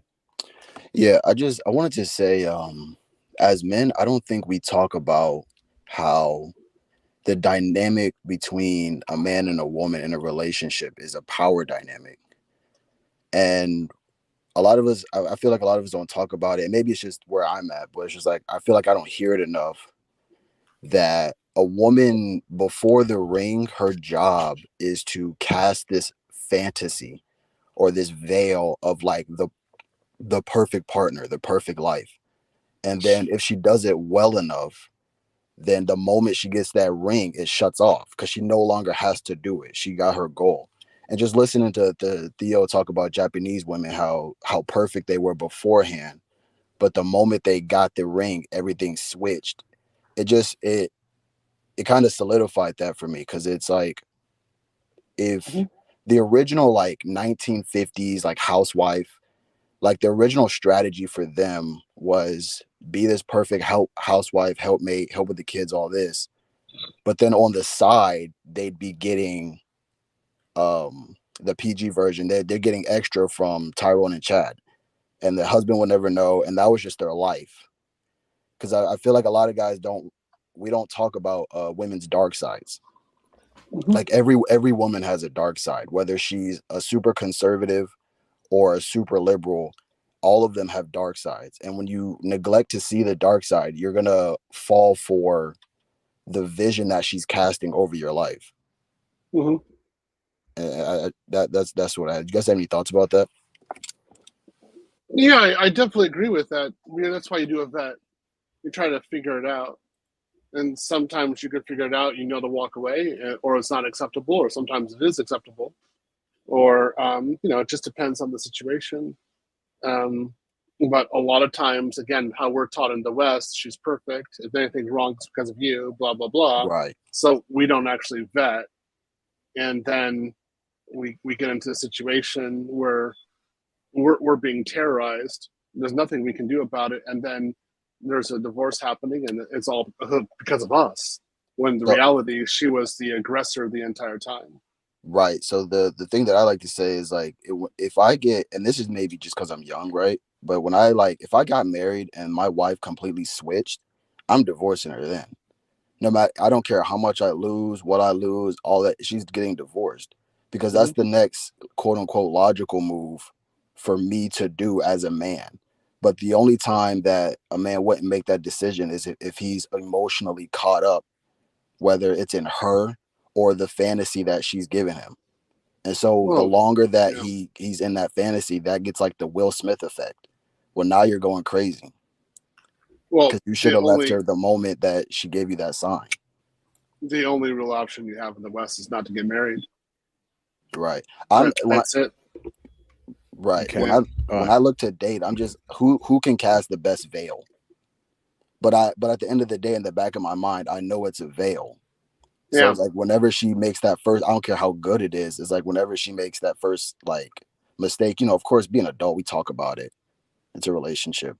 But then if she continues and it's like, okay, I'm out of here. Mm-hmm. Yeah. So I just feel like a lot of men give away their power, and it's like you can leave at any moment. But it's like the deeper that she gets you into that fantasy, now you guys have a house together. Now you have kids. Now your emotions are invested. Yeah. And now you have a pattern, and then again, as lead attorney states, the government wants that pattern that tradition to maintain. So that means if she goes ahead and rides the carousel, you're the one who loses everything, not her. Right. And that's why you cannot. I mean, you can't trust them just because the law. It's like passport's the only solution. The only way to deal with a Western woman is not to engage with her. My point about that was I feel like it's not just I feel like it's all women. Like all women have this not this desire, but it's like they have this level to them deep down where it's about value and the power dynamic. And No. Some of them actually do have a cultural background. Yeah. Right. Where they're actual wives. Like they're trying to be a wife. Like again, like my grandmother, that's how she was. She was raised to be a wife. She was a wife. It didn't matter what happened. She stayed being a wife. There was never any threat of divorce. She kept on going. And she was a wonderful a wonderful woman, but she knew how to be a wife. Again, compared to my mom, hell no. No, man. She was a boomer. And what you're talking about, that's how my mom was. One thing we gotta remember is coming out of this Western culture, you guys are gonna really be a lot of people who just now going over for the first time. You're gonna really be culture shocked when you meet these other types of women. These women are on a whole nother level, bro. They're not like these women you're leaving here. Y'all gotta keep that in mind. They're not here to double cross you. They really just want a simple life with a good man who's gonna treat them good. So don't bring the negativity that you dealt with here and take it there, because you'll just end up creating that same toxic environment elsewhere. So leave that here. These women and in other, like in so many countries, I've been to Senegal, man, so many countries, man, the women are so amazing the way they treat you. Every man who ever talks about it, they say it because they really run out of words to express how much different it is that these women treat them. It's totally different, bro. So you deal with a lot of crazy, despicable, I'm putting my best foot forward, this is only to screw you over later energy here. And it can happen elsewhere too, but it's not large. It's not a common thing. It's very, because people have other things other than just money to live for and outside of the West. West is a capitalist society. Outside of this, man, people have family, honor, dignity. I want my name. I want nobody to call up and say that I was a woman who took a man just for his money and played him. That's embarrassing to the whole family name. So it's so many other things. I mean, in Muslim countries, it's shameful to say, but they have things called honor killing. You know what I'm saying? So you got to really think about, like, it's not the same as when you leave here. People they value other things other than just money outside of the West. The Italians too, they got honor killing too. So I would say, like in over here in the US, just like you have passive income, you have passive relationships. Some people they use friendship like passive income, or they use girlfriend, boyfriend like passive incomes. They use everything like passive income, so it's like passive like that, They figure, let me keep that person on the shelf and pull them off whenever I can. Let me dial 911 and they respond. And then what happens if there's no emergency? Oh, they don't know you.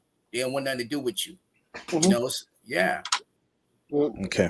All right. I got one more caller. I've got to bring it in. I'm going to wrap it up. And when you say honor, KILLING, honor deletion, please, just so each doesn't bug out.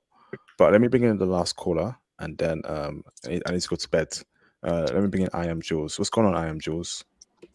Hey there. Can you hear me? Loud and clear, bro. Perfect. All right. Hey, IP. Hey, Theo. Hey, panel. Hey, what's up?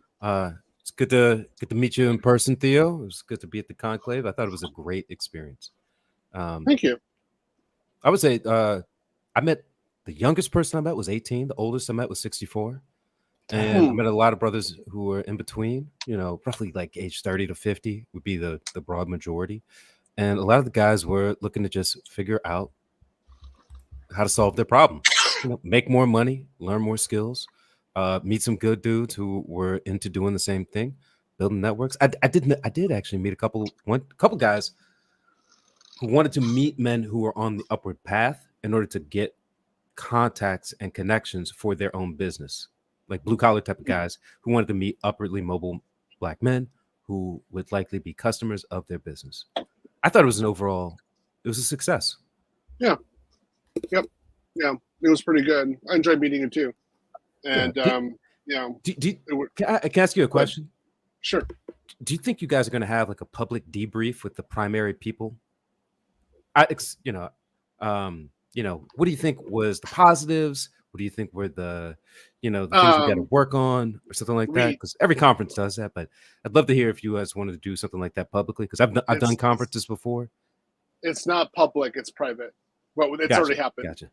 I've gone through and read parts of it. I didn't contribute to it, but I've actually read parts of it. I'm like, oh, okay, yeah, that makes sense. So that makes sense, yeah.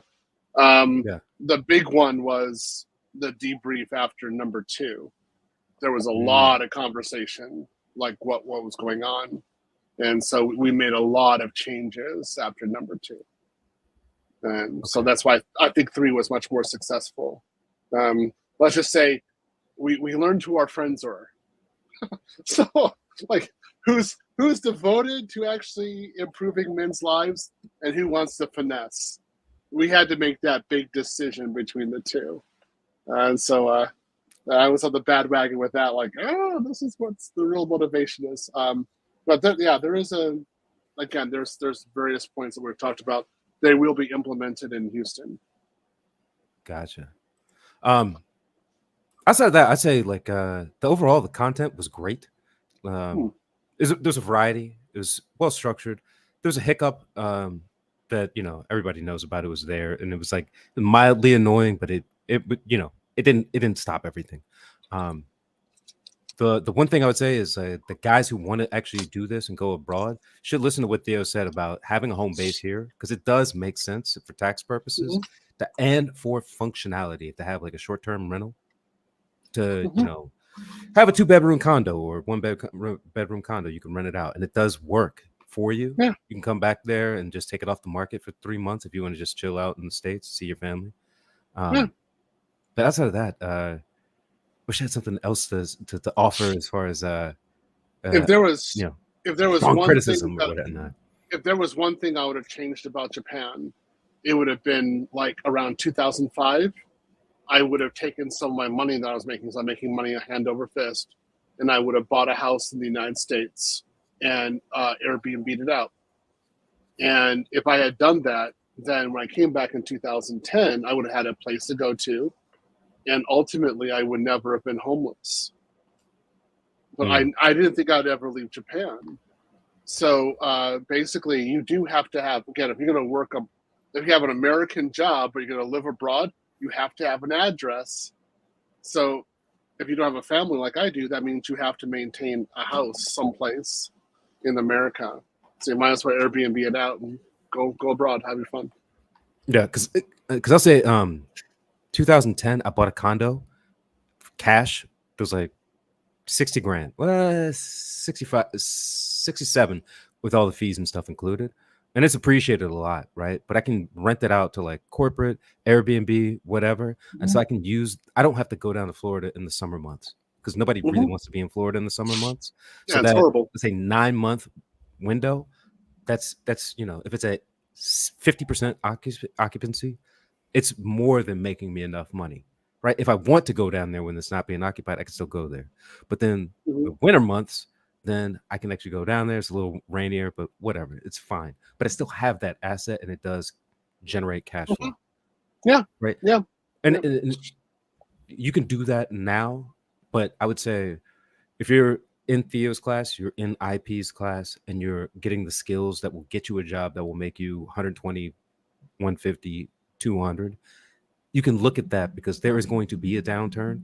I don't know how by how much and how many markets, but there is going to be one. It's going to be harder in some markets and softer in some, but it gives you an opportunity to buy an asset that you can do something like that. So you can have like a home base in Austin or Charleston, South Carolina, or Raleigh, North Carolina, or Sedona, Arizona, whatever. You buy it for 120, you buy it for 50, you buy it for 200, and then you just pay off the mortgage through that. Or if you buy it cash, you just service the HOA fees, whatever utilities, cleaning fees, whatnot, and taxes, and then you just have a thing there. Yep. That makes sense. Go ahead. Anyways, I'm gonna take off, but I appreciate you having me up, IP. Theo, thank you again for your time. Thank you for your effort. And everyone else, I look forward to seeing you in the class. Yep. Thank you, Jules. Appreciate you both for calling and dropping some real estate game for the brothers, man. Okay. Awesome. All right, let's wrap it up. So no closing statements. Sorry, brothers, I need to sleep. So I'm going to drop off everyone. But thank you very much for calling. And then Theo will say his closing statement. Thank you, brothers, but no closing statements. I need to sleep, man. All right, so Mr. Theo, great episode, bro. You have any closing statements, bro? To be honest, I've got a meeting with India in 10 minutes. So I gotta get ready for that. So great job. Thank you for having me up here. Great conversation about the Conclave guys. Keep on rocking with us. Let's keep on talking. Let's keep on building. And let's get our passports to get that guy up here. All right, guys. So peace. I'm gonna drop. Jamata. Thank you, Theo. Matane. Awesome. Great live stream, brothers. Great live stream. Fantastic, man. So I'm looking forward to teaching you brothers this coming week in the Python class. I'm looking forward to it big time. There are a few spots left, brothers. So once that gets filled, that is it. So once again, you go on my Patreon, look for Python classes September 2023. Hope you make it. If you don't make it, gotta wait till next time, and that'll be next year. I'll be teaching it again. This year I'm going to teach one class only. Next year there'll be new sign-ups, so get in while you can. So Stock King and Get Busy Drizzy, send me a DM on Instagram, please, bro. Let's connect. And brothers, look out for more crypto content. Look out for. I'm going crazy on crypto. I'm going to go crazy on crypto. The brothers need that crypto game, and where you can contribute to increasing the wealth of brothers, that's going to be awesome. And let's build wealth collectively. Let's share intel. Let's share information. That's the only way we can all rise together. But collective wealth is better than individual wealth, right? Brothers earning 100K in IT, 1,000 brothers earning 100K in IT. That's what? So 100K times 1,000. That's 100 million. I think so. That's pretty bad math. Let me see. Is that 100 million? 100,000 times 1,000. That is 100 million. I'm surprised I got that. Let me see. 1, 2, 3, 4, 5, 6, 7, 8. That's 100 million, right? So that's 100 million of wealth, right? So let's get that, man, and let's work towards that. 100 brothers, 1,000 brothers from the channel earning 100K plus in IT, right? And that'd be awesome, man. That would be awesome. Let's get it, brother. So last few slots, I haven't checked the Python classes yet, but I know by the time I wake up later today, the spots will probably all be filled. So the rush is there to get the last few classes, the last few spots. It's probably filled. I don't know. It's probably, or maybe it's not filled. I haven't checked in a couple hours now, but I will check it when I wake up from sleep because I'm super tired right now, and I won't be checking that. So look out for more info about that. Look out for multiple videos coming soon. Make sure you comment on this live stream when I drop it after I finish streaming. Look out for the live streams coming later this week. I got 2 new countries for you, brothers. more intel, more motivation, and let's get it, man. Let's get it. So, looking forward to it, brothers. Okay. Have a nice week ahead. And we shall speak soon, brothers. Thank you very much.